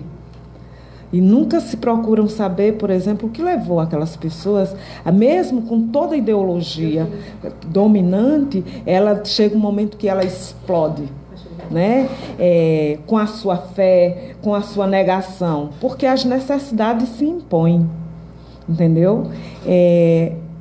Para além da consciência, a necessidade é o que é preponderante, é o que é determinante aqui na luta que os trabalhadores precisam travar. Obviamente que uma tarefa de um partido, por exemplo, como o nosso, é de dizer aos trabalhadores que eles precisam se organizar. Assim como eles se organizam nos sindicatos, nas associações de moradores, no movimento estudantil. E elas também precisam passar por cima das suas direções que traem, porque não é que a classe trabalhadora, a juventude e as pessoas também não se organizem. É que, para além da classe dominante dos grandes veículos de comunicação de massa, da igreja, de tudo que existe, da escola, existe também as direções traidoras no seio da classe trabalhadora. Então, é muita gente para você lutar contra. Só a necessidade é que lhe faz romper com isso. E, ao romper com isso, você precisa saber mais ou menos para onde você precisa ir. Por isso, você precisa forjar uma direção. Nós dizemos aos trabalhadores, e a tarefa de um partido como o nosso, para além de participar das eleições, porque somos um partido político e temos o direito de fazer isso, é dizer que ela não cria ilusões nas eleições. Porque não vai resolver os nossos problemas. Porque se resolvesse, a gente não teria problema nenhum, que a gente volta aqui a cada 2 anos. mas que precisa se organizar, seu local de trabalho, de estudo, de moradia, de discutir política, porque dizem que isso não é coisa da gente, que isso é coisa para os outros. Não é verdade. A economia e a política dizem respeito à vida das pessoas, como elas vão viver, como elas vão morar, o que vão estudar, o conteúdo do ensino, as condições de moradia, de saúde, o quanto vai trabalhar, se vai ter trabalho, em que condições serão esse trabalho. Tudo isso diz respeito à política. E tudo isso hoje está questionado. Porque o parlamento, hoje, está questionado. Porque ali o que predomina é o poder econômico. Quem vai determinar os rumos das eleições no Brasil, agora, é o poder econômico. Sempre foi assim, desde que ele está aberto, e vai ser assim também agora. E o que predomina ali é que tem a bancada da bala, tem a bancada evangélica, tem a bancada ruralista, ou seja, tem os guetos dos setores econômicos que dominam aquele Congresso, e é para eles que aqueles que estão eleitos ali legislam. Se tem um ou outro que não faz isso, é exceção, porque a regra é atender a esses negócios. A reforma trabalhista foi feita para isso, a lei da terceirização foi feita para isso, a PEC, que congela o investimento nos gastos com serviços públicos, foi feito para isso, porque tem uma tarefa que todos os governos precisam cumprir, inclusive os candidatos que estão disputando as eleições, à exceção do PSTU, estão dizendo que vão fazer, e quando não dizem, calam, que é o de garantir o pagamento regiamente da dívida pública, mesmo que mais de 40% do orçamento da União vá para somente 6 cofres de bancos, em detrimento das necessidades da classe trabalhadora e da população, que precisa de saúde pública, de educação pública, de saneamento básico, de moradia, de transporte público de qualidade. Então, tudo isso é tirado porque precisa assegurar o pagamento de uma dívida, que a gente pergunta o seguinte: foi feito o quê com esse dinheiro? Me diga uma escola construída com esse dinheiro. Aponte um hospital que esteja em pleno funcionamento atendendo a população com esse dinheiro. Apresente as casas que foram construídas com esse dinheiro. Apresente o conjunto de obras que foram feitas com esse dinheiro que justifique que você pegue quase metade de tudo que se arrecada nesse país, de cada município, de cada estado e da União, e entregue a meia dúzia de banqueiros, se não for apenas os interesses dos negócios, para esses senhores, e são esses banqueiros que financiam as campanhas deles. Porque não diga que um banqueiro dá nada a ninguém, porque você vai num banco, não tem nem água para você beber, não tem banheiro, e ele financia a campanha de candidatos, ele lhe dá milhões. Banqueiro não dá nada a ninguém, ele faz investimento. Empresários não dá nada a ninguém, eles fazem negócios. E o que são feitos na política aqui são negócios. Negócios com o parlamento, com o executivo, e também passa pelo judiciário. Isso se aplica, inclusive, da forma como é aplicada as leis para quem é pobre, para quem é rico, para os empresários, para os eleitos, e todos eles envolvidos em corrupção. A lei funciona de um jeito para um e de outro jeito para outro. Como é que nós vamos resolver isso? Nós do PSTU temos uma saída para apresentar. Nós temos projeto para apresentar. Nós não podemos dizer nos veículos de comunicação de massa, só aqui nós vamos ter, ainda bem que a gente vai poder apresentar aqui nesse programa. Aqui a Faixa Livre você sempre poderá fazer. Ótimo. Não só essa análise da realidade brasileira, como principalmente sugerir os caminhos que exatamente. A gente tem para a libertação do povo. Exatamente, porque, por exemplo, a gente não vai poder apresentar em 5 segundos no programa eleitoral, porque até a legislação eleitoral é uma farsa. Pois é, olha, o José Quirino toca nesse assunto aqui. Exatamente. Ele diz o seguinte: Vera, você não acha que essa eleição é uma farsa? Uhum. Não é um jogo roubado?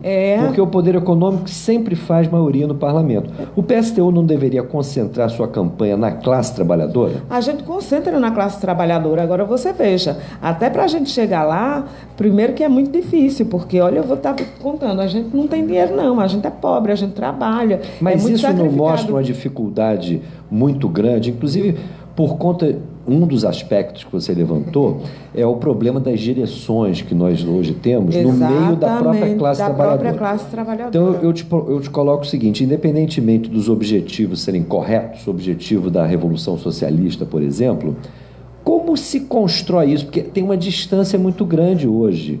Você tem esse domínio da burguesia nos meios de produção, nos meios de comunicação, em torno das leis, e temos também problemas no campo dos próprios trabalhadores. Exato, mas os próprios trabalhadores também têm lutado muito nesse país e têm buscado formas de reorganização e têm buscado construir também suas novas direções.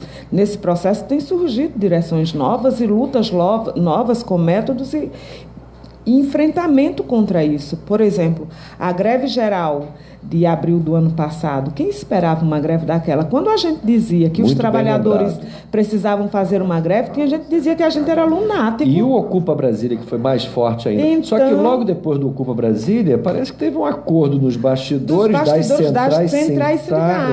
Exatamente, mas os trabalhadores de traição. Os trabalhadores queriam fazer a greve. Na verdade, a gente já era para ter derrubado o Temer. A gente já era para ter derrubado o Congresso. A gente já era para ter derrotado a reforma trabalhista. Essa lei da terceirização, que leva os trabalhadores à condição de trabalhar como semi-escravos no Brasil, porque a aplicação dela associada à reforma trabalhista, nós vamos voltar ao trabalho da condição de semi-escravos. Isso tudo era para não ter passado. Se as direções do movimento não tivessem canalizado toda a insatisfação da classe, criando para ela uma ilusão de que vai resolver agora nos marcos das eleições. Aquele Ocupa Brasil foi no final de maio. Deveria ter sido feita uma greve logo em seguida, novamente. Aí marcaram para o final de junho e traíram. E esvaziaram. Traíram. Por telefone, viu? Por telefone. Como é que foi isso? Conta pra gente aí. De que não ia ter a greve. Por telefone. Por telefone, porque não desmobilizaram. Desmobilizaram. E olha só, disposição tem, luta tem, saída para resolver também tem. Nós queremos apresentar e estamos apresentando. O PSTU está fazendo todo um esforço de rodar esse país nas condições que a gente tem, né? Mas, por exemplo, de fazer chegar em todos os rincões do Brasil um manifesto que não é um programa eleitoral, é um projeto de saída para a nossa classe, dizendo para ela, olha, isso aqui não se resolve nas eleições, mas nós precisamos, porque é um projeto extraído das nossas necessidades e aponta um caminho em base a essas necessidades, levando a forma como funciona a sociedade capitalista, como resolver esse problema que é nosso. Porque o problema do desemprego não é de Meirelles, não é de Alckmin, não é de Ciro Gomes, não é de Lula, não é de Haddad, é nosso. Então nós temos que resolver. Ninguém vai resolver para nós. Olha, Vera Lúcia, muitos elogios aqui para você, hein? Obrigada. Olha, o Wagner Rangel. Parabéns, Vera. Marxismo e sensibilidade na veia. O PSTU está bem representado. Obrigada. Camilo Mendes diz o seguinte: o que a Vera Lúcia está falando na entrevista é sonho dela e meu também. A Hilda de Copacabana diz o seguinte: Vera, concordo com gênero e número com tudo que você fala. Você é ótima. A Gisele Zambiase diz o seguinte: Vera Lúcia não é uma desconhecida, não. É uma mulher de muita coragem, isso sim. E tem dito muitas coisas fundamentais durante sua campanha. Um abraço à Vera. Obrigada, acho que ela me deu uma puxão de orelha e você também, né? Valeu, Gisele. É porque estão me conhecendo agora, né? Que bom. O Vitor Jaires Martins deixa aqui o seu abraço à guerreira Vera Lúcia, verdadeira brasileira. O Antônio de Pádua diz o seguinte: bom dia, manifesto minha satisfação em ouvir a Vera Lúcia. Ela está desempenhando um importantíssimo papel nessas eleições antidemocráticas, ou seja, dizer que a saída da nossa classe é a organização para derrotar tudo que está aí. Exatamente. O Alexandre Brum, acho que é isso, ele diz veracidade, que bela entrevista. Veracidade. Ele brincou aqui com a origem tua palavra. Do meu nome. O Raul Passos registra, bela entrevista, uma fala que realmente chega ao povo. Agora, o Nelson Moraes, ele ouviu aí, inclusive, a tua denúncia sobre essa tragédia que é a fome, que afeta os seres humanos, e principalmente os trabalhadores, e ele diz: Mas o PT não acabou com isso? E os 35 milhões que tirou da pobreza? E aí o Nelson possibilita a gente entrar numa discussão, inclusive, dos caminhos do Brasil nesses últimos anos, porque a partir de 2003, com a chegada do Lula à presidência da República, despertou-se uma grande expectativa no Brasil por toda a trajetória do Lula. O Lula também é um nordestino, um retirante, um homem que participou das lutas operárias dos anos 70, construiu o PT, ajudou a construir o PT, a CUT, havia uma grande expectativa, mas ao chegar, ou até antes de chegar, já dava para perceber um pouco, né? Para nós. O fato é que o seu governo, para muitos, porque para outros não, mas para muitos, o governo Lula decepcionou, pelo menos em relação ao que ele poderia fazer. Qual é a sua visão? Como é que você vê toda essa discussão que, inclusive, dividiu muito a esquerda, não é? A esquerda dividiu, o próprio PT teve aquele racha que acabou resultando no PSOL, não é? O próprio PT antes já tinha tido uma saída que resultou, posteriormente, na própria criação do PSTU. Então, como é que você vê... Você foi, em algum momento, do PT também? Fui. Fiquei pouco tempo, mas eu fui do PT até 92 e nós rompemos com o PT no auge da polêmica do Fora Collor, não a Collor. Isso. Porque, na verdade, a intenção majoritária dentro do PT era de desgastar o governo Collor e canalizar toda a insatisfação, já desde lá, para as eleições, e foi derrotado pelo PSDB com Fernando Henrique Cardoso.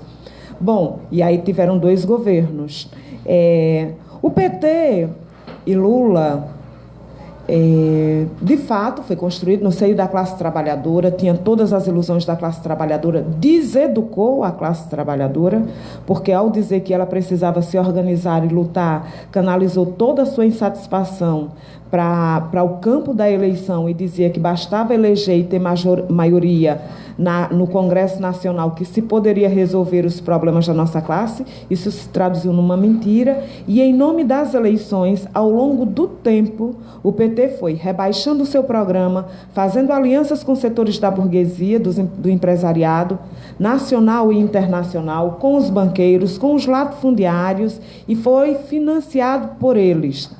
E, ao chegar o governo, o PT não traiu a classe trabalhadora.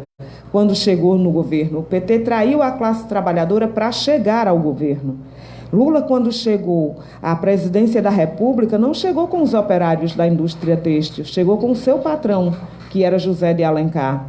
Ele, quando fez a carta ao povo brasileiro, ele não estava endereçado ao povo brasileiro que ia resolver o problema da nossa classe. Estava endereçado ao FMI, que ia assegurar o pagamento da dívida pública. Ele transformou os ruralistas em heróis. E como ficam os quilombolas, os sem terra, os sem teto, os povos tradicionais? Lula foi o governo do PT que menos assentou sem terra nesse país. Então, na verdade, e fez algumas concessões à classe trabalhadora. Como foram feitas essas concessões? Foram feitas concessões através de programas assistenciais, como Bolsa Família, que é recomendação do Fundo Monetário Internacional também.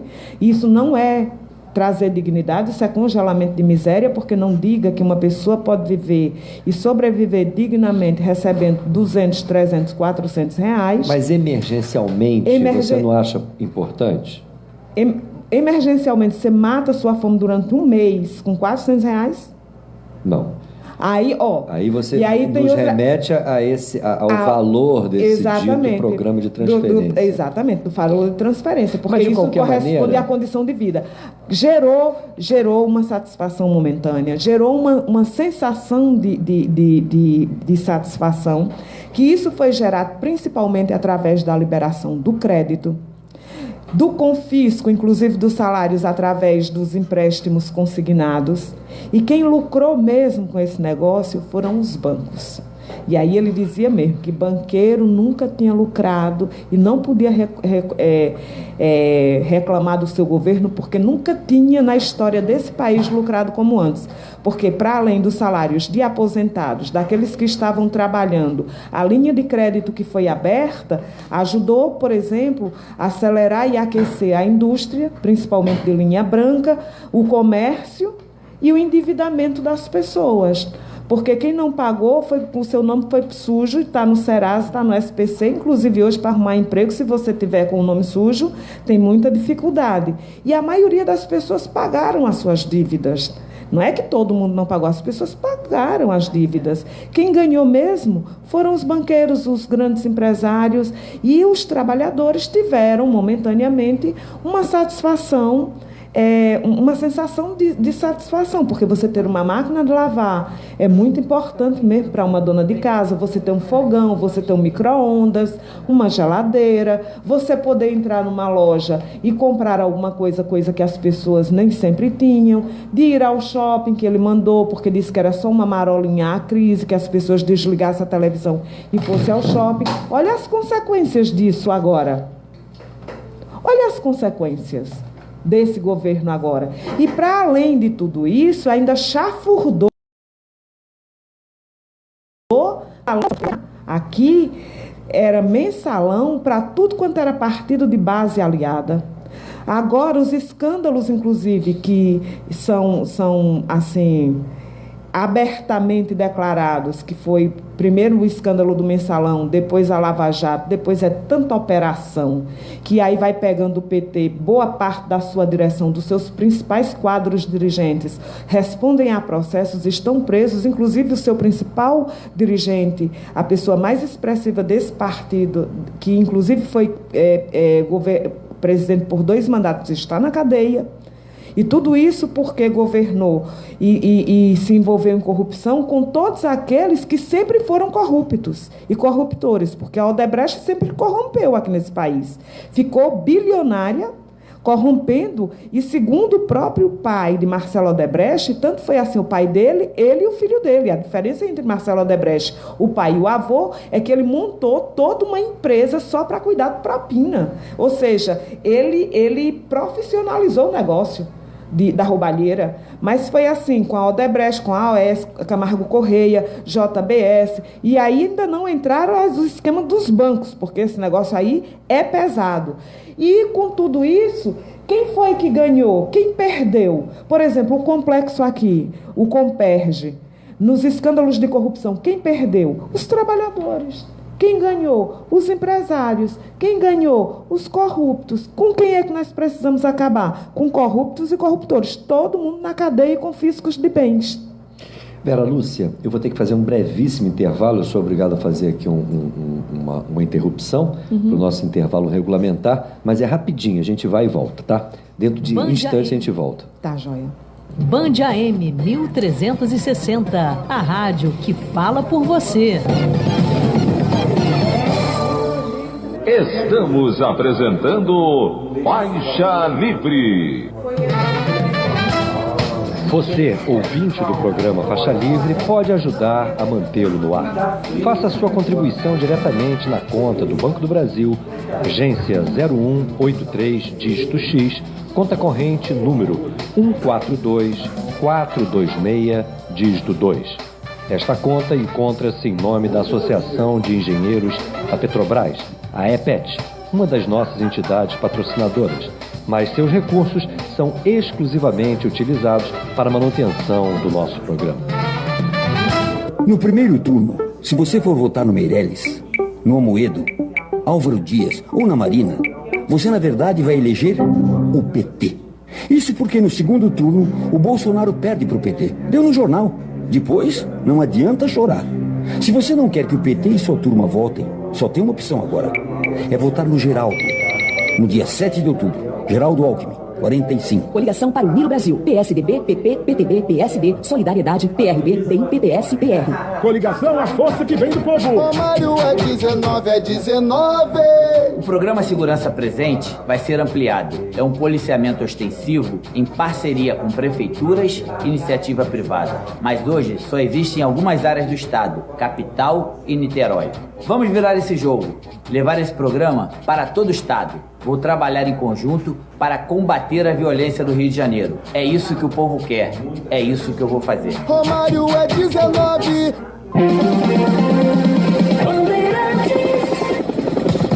Trânsito. Em Niterói, os acessos à ponte agora estão com complicação para quem está vindo da Jansen de Melo, também da Alameda São Boaventura e da Avenida do Contorno. Mais cedo observei ali um veículo enguiçado na subida do vão central, prejudicando essa movimentação na ponte com destino ao Rio. A movimentação é bem tensa até ali a descida do vão central, depois melhora um pouco e volta a piorar na reta do cais, já nas proximidades da chegada ao gasômetro. Quem está em Niterói, saindo da zona sul da cidade, encontra trechos de retenção na orla de Caraí, no acesso ao Engarro, Roberto Silveira, próximo a Marquês do Paraná, também com ponto de retenção. É hoje, o Cruzeiro encara o Boca pelas quartas de final da Libertadores. Acompanhe ao vivo a partir de 9h30 da noite no Fox Sports. Pra cima deles, Cruzeiro. Felipe Macon para a Rádio Bandeirantes, 1360 AM. Eduardo Paes fez na segurança. Como prefeito do Rio, eu fiz minha parte para ajudar a segurança pública. Aumentei 41% o efetivo da Guarda Municipal. Eduardo Paes vai fazer. Eleito governador, eu vou implantar os COPs, Centros de Operações Policiais, atuando em todo o estado. Cada COP vai ter núcleos de monitoramento, patrulhamento e investigação. Resultado é com Eduardo. Eduardo é resultado comprovado. Eduardo Paes, governador, 25. Valeu, Otávio Leite! Otávio Leite é 4555, é federal, é ficha livre, é de respeito. Um homem sério que merece ser eleito, porque tem ideias, tem história, tem conceito. Moradores de Queimados, Baixada, pelo fim da desigualdade e a falta de creches, luto por emprego, saúde e segurança. Dica do São Roque, 4567. Coligação Tem Jeito, PSDB, PPS, PSD. Eu tô na Band. Eu tô na Band. 1360. Eu tô na Band. Voltamos a apresentar Faixa Livre. Estamos de volta, ouvintes, com o nosso programa Faixa Livre, hoje entrevistando a candidata à presidência da República, Vera Lúcia, candidata do PSTU. E muitos elogios, Vera Lúcia. Olha, o Luiz Seabra, continuam chegando, né? Ela diz, o Luiz Seabra diz o seguinte: Vera é esclarecedora e enfática em suas posições. Terá o meu voto. Olha que declaração de voto do Luiz Seabra. Marina, de Maricá, diz o seguinte: quero agradecer o programa por entrevistar uma pessoa tão lúcida como a Vera Lúcia. O Clóvis Lomba diz que o programa não pode... O Clóvis Lomba é lá de São Gonçalo. Ele diz o seguinte: o Faixa Livre não pode me dar um presente melhor do que este. Entrevista com a Vera Lúcia. Ela representa uma esquerda que, infelizmente, não existe mais. Existe o PSTU. Pois é, isso que você concorda com isso? Por que não existe mais? Existe, o PSTU existe. E o Sérgio de Belfort Roxo diz: Vera Lúcia, estou com você. Gostaria de saber se o PSTU tem candidatos para deputados aqui no Rio. Tem, né? Tem. Chapa completa. De presidente a deputado estadual. Agora vamos a algumas perguntas aqui. Os nossos ouvintes nos ajudam, a fazer aqui a sabatina com os candidatos. E a Sônia Nunes vai logo na questão do relacionamento do presidente com o Congresso. Ela te pergunta: como você governaria com um Congresso como o nosso, dominado pelo capital? Então, é verdade. Nós estamos propondo à classe trabalhadora, à juventude, se moradia e discutir tanto os rumos da economia como da política nesse país. Por quê? Porque a experiência com esse Congresso dá a prova cabal de que ele está falido. Esse Congresso não representa as aspirações da classe trabalhadora. Tanto é assim que todas as leis, ultimamente, que foram feitas ali, naquele lugar, naquele antro que a gente costuma dizer que é a maior concentração de ladrão por metros quadrados nesse país, e fazem negócios com as nossas vidas, nós não podemos confiar os nossos destinos nas mãos desses senhores. Nós temos que nos organizar de forma tal que a gente possa, mobilizados, impor aquilo que de fato a gente precisa. Entendeu? Então, quando a comunidade escolar é o que sabe o que precisa numa escola, então tem que ter um plano de educação que apresente e se mobilize e lute por ele.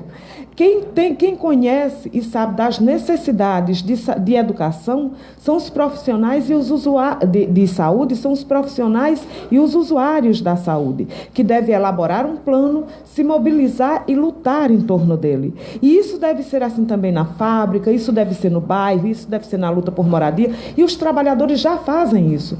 Nós só temos que fazer isso de forma muito mais organizada e de forma conectada, de forma tal que nós possamos... direta e de forma organizada e na luta, fazer valer isso que nós precisamos, porque desse Congresso nós não podemos esperar nada. Olha, a Sônia Nunes, que foi que me perguntou isso, ela diz o seguinte também: além de simpática, tem um sorriso lindo. Ah, obrigada! E o César de Jacarepaguá toca na questão aqui da auditoria.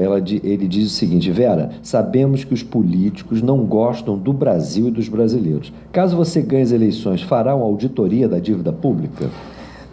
Primeira coisa que nós vamos fazer é não pagar e depois fazer a auditoria. Porque tem gente que diz assim, não, vamos fazer a auditoria e depois a gente vê o que faz com ela. Nós temos certeza, porque se a gente deve tanto e a gente não vê no que foi aplicado, a gente tem que começar a ter certeza de que esse negócio não está certo. Então, nós temos necessidades muito mais urgentes. Nenhum banqueiro vai passar fome, nenhum banqueiro vai morrer por falta de assistência à saúde, a educação não vai andar de metrô lotado, de ônibus lotado, não vai conviver com ratos e baratas, não vai desabar prédio em cima deles, nem museu, né, daqueles que eles frequentam. Então, nós vamos pegar esse dinheiro e aplicar nisso que é mais urgente. E vamos fazer uma auditoria para ver o quanto de verdade quem deve a quem. Porque nós avaliamos que quem deve para nós são eles.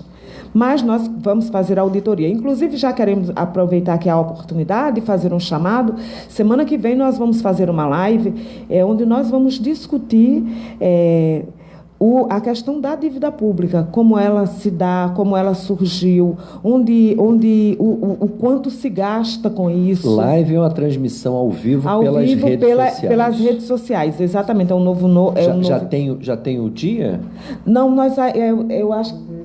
Ou terça ou quarta-feira da semana que vem. Tá ótimo. Tá? Quem quiser saber, acompanha a tua campanha. Já acompanho através da minha página, da página do PSTU, mas nós vamos fazer isso e discutir que isso que é um problema grave.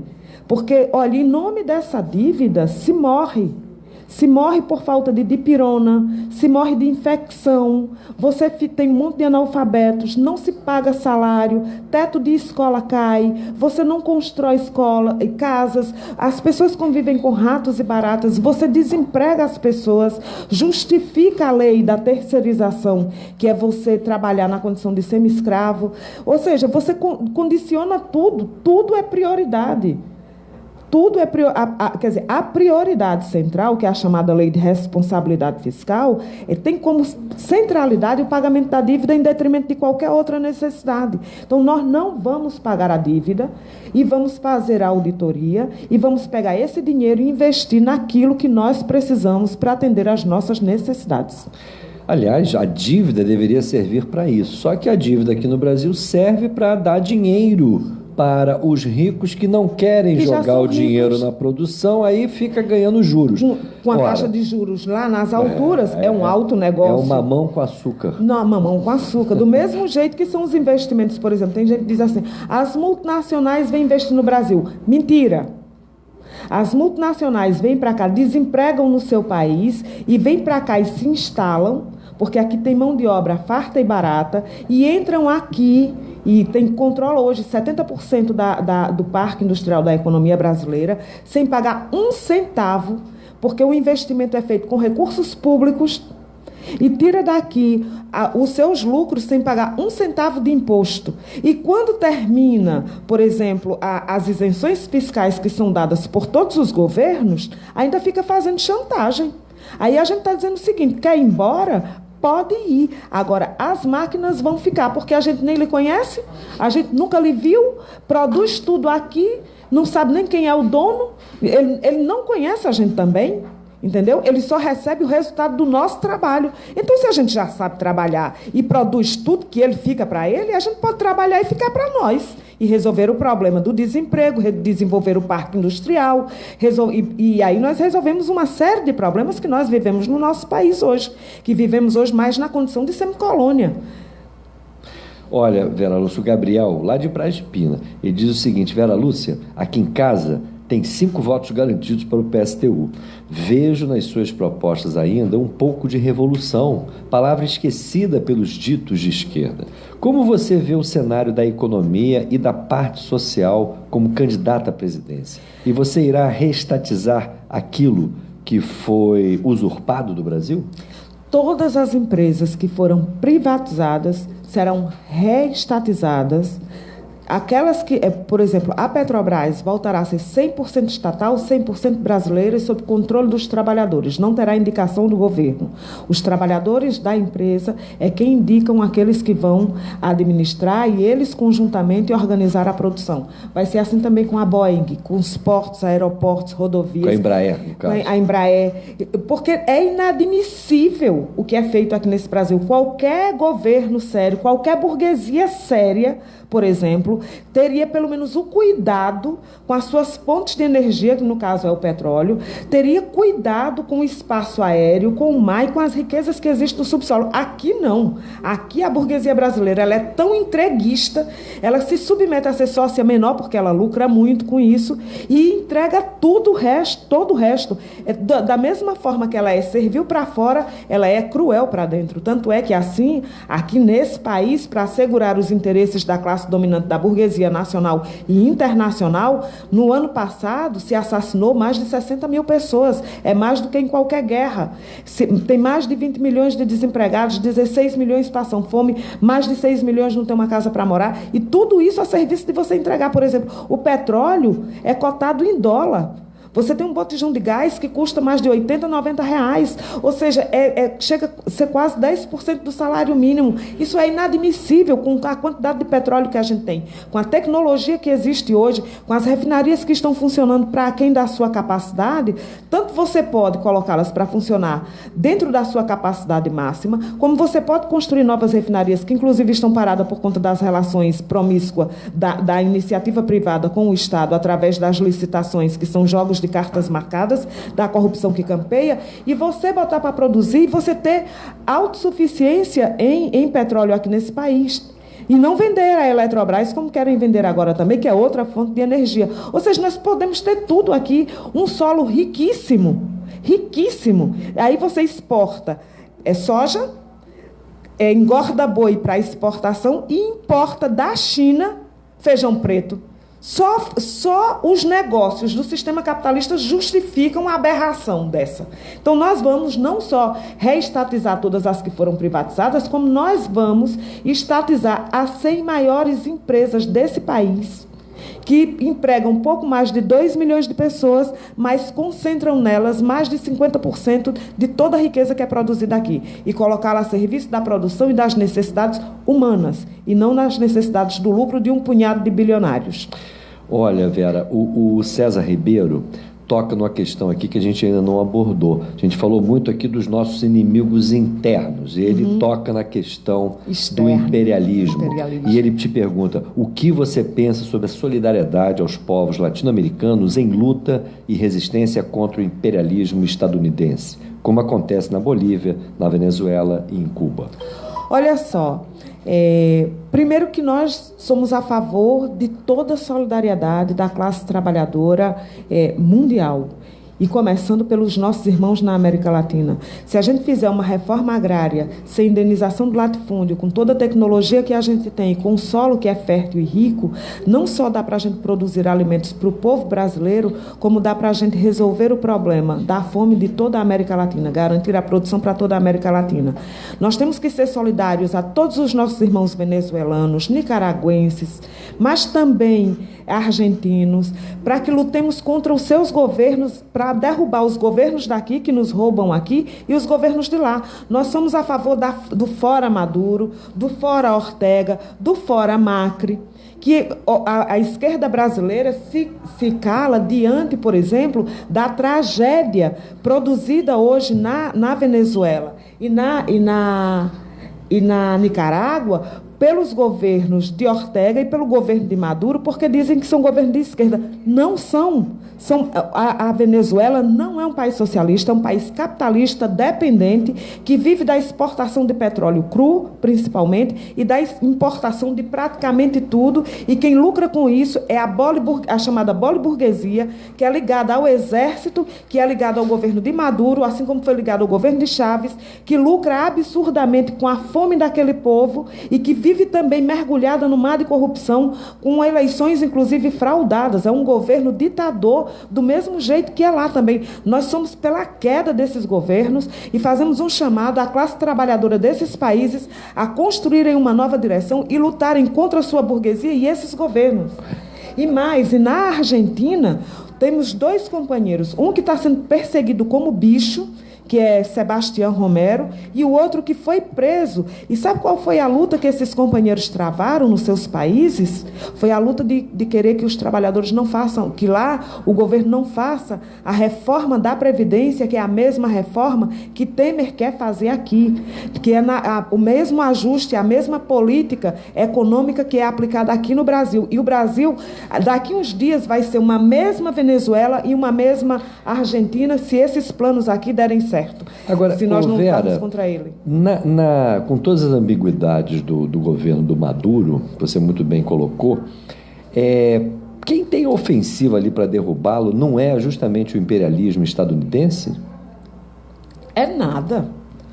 Tanto é assim, você sabia que quando o Trump foi eleito, ele recebeu um mimo de Maduro? Não sabia. Recebeu para sua posse. Recebeu um presente de Maduro para sua posse. Procure que você vai achar. Então, não tem. O discurso é de esquerda, o discurso é de socialista. A sua prática é de capitalista, e é de capitalista daqueles que são, assim, covardes, servil para fora e violento para dentro. Veja como ele trata o seu povo. Quando se levantam contra a fome, porque ali aquele povo, quando sai do seu país e vem para cá amargar, e sai do seu país, se arrancam e se arrastam, é em busca de sobrevivência, vive na fome. E quando eles lutam por sobrevivência. E como é que eles são tratados? São tratados como bandidos, da mesma forma que é lá na Nicarágua, da mesma forma que trata na Argentina, da mesma forma que tratam aqui no Brasil. Então, nós, os trabalhadores do Brasil, da Venezuela, da Nicarágua, da Argentina, da Bolívia, dos Estados Unidos, nós devemos nos unir, porque o nosso inimigo é um só. São os grandes empresários, os grandes latifundiários e os banqueiros, que, em nome do nosso sofrimento, da nossa miséria, da nossa fome, do nosso desemprego, garantem e asseguram a sua riqueza, o seu luxo. Vera Lúcia, infelizmente nosso tempo acabou. Você tem que voltar mais aqui, independentemente, inclusive, desse negócio de processo eleitoral, de ser candidato. E eu quero, nesse último minuto, chegou mais um elogio aqui, ó, o Ney, lá do Morro da Providência, diz parabéns pela entrevista. Então, um minutinho para você se despedir aqui dos nossos ouvintes, temporariamente, porque independentemente das eleições, você pode muito bem conversar com a gente, inclusive diretamente lá de Alagoas. Se você não tiver... De Aracaju, lá de Sergipe. Independente, se você não estiver no Palácio do Planalto, né? Exatamente, olha, é só senão chamar. Você conversa de Brasília. Gente, por telefone, pode chamar. Por telefone mesmo. Tá? Terei muito prazer. Já tem o nosso compromisso aqui. Muito obrigada, tá? Aceito o convite de antemão também. Quero aproveitar esse minuto para fazer um chamado aos trabalhadores daqui do Rio de Janeiro, aos empregados, aos ambulantes, aqueles que vivem nas periferias da cidade, nos morros dessa cidade, que são criminalizados pela pobreza, que são pobres, que são negros, que a única coisa que quer é o direito de trabalhar e de viver decentemente. Que se organize, que lute no seu local de trabalho, de estudo, de moradia, na escola, na igreja, no campo de futebol. e que nessas eleições o voto útil é naquele programa que atende às nossas necessidades.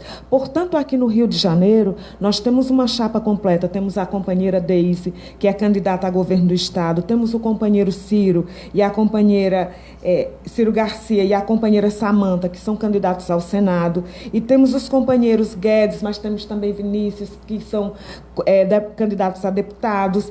E temos todos os... E em nível nacional, nós estamos apresentando as nossas candidaturas, mas mais do que isso, não tenham nenhuma ilusão nas eleições. Se ela acabar no primeiro turno, 7 de outubro, os problemas da nossa classe vão permanecer. O que nós temos aqui é que nos organizar e, de forma organizada, nos rebelar, de forma tal que os de baixo possa derrubar os de cima e, a partir de então, construir uma democracia que seja nossa, um Estado que seja nosso, um país que seja nosso, para nós podermos descansar a carne. Vera Lúcia, muito obrigado, parabéns pela clareza das suas posições e eu espero que a tua caminhada seja a mais frutífera possível, esclarecendo a classe trabalhadora, ajudando a classe trabalhadora a organizar, como é o objetivo do PSTU, como é o objetivo, tenho certeza, da tua campanha. Muito obrigado e uma ótima campanha para você. Eu é que agradeço em nome do PSTU, obrigado a todos vocês, obrigado a todos os ouvintes. E eu agradeço a vocês, ouvintes, o prazer que vocês nos deram assistindo aqui o nosso programa, participando do nosso programa, ajudando a entrevistar aqui a Vera Lúcia. Amanhã tem mais. Às 8 horas da manhã a gente se reencontra aqui mesmo na Rádio Bandeirantes AM 1360. Até lá. Aqui termina mais uma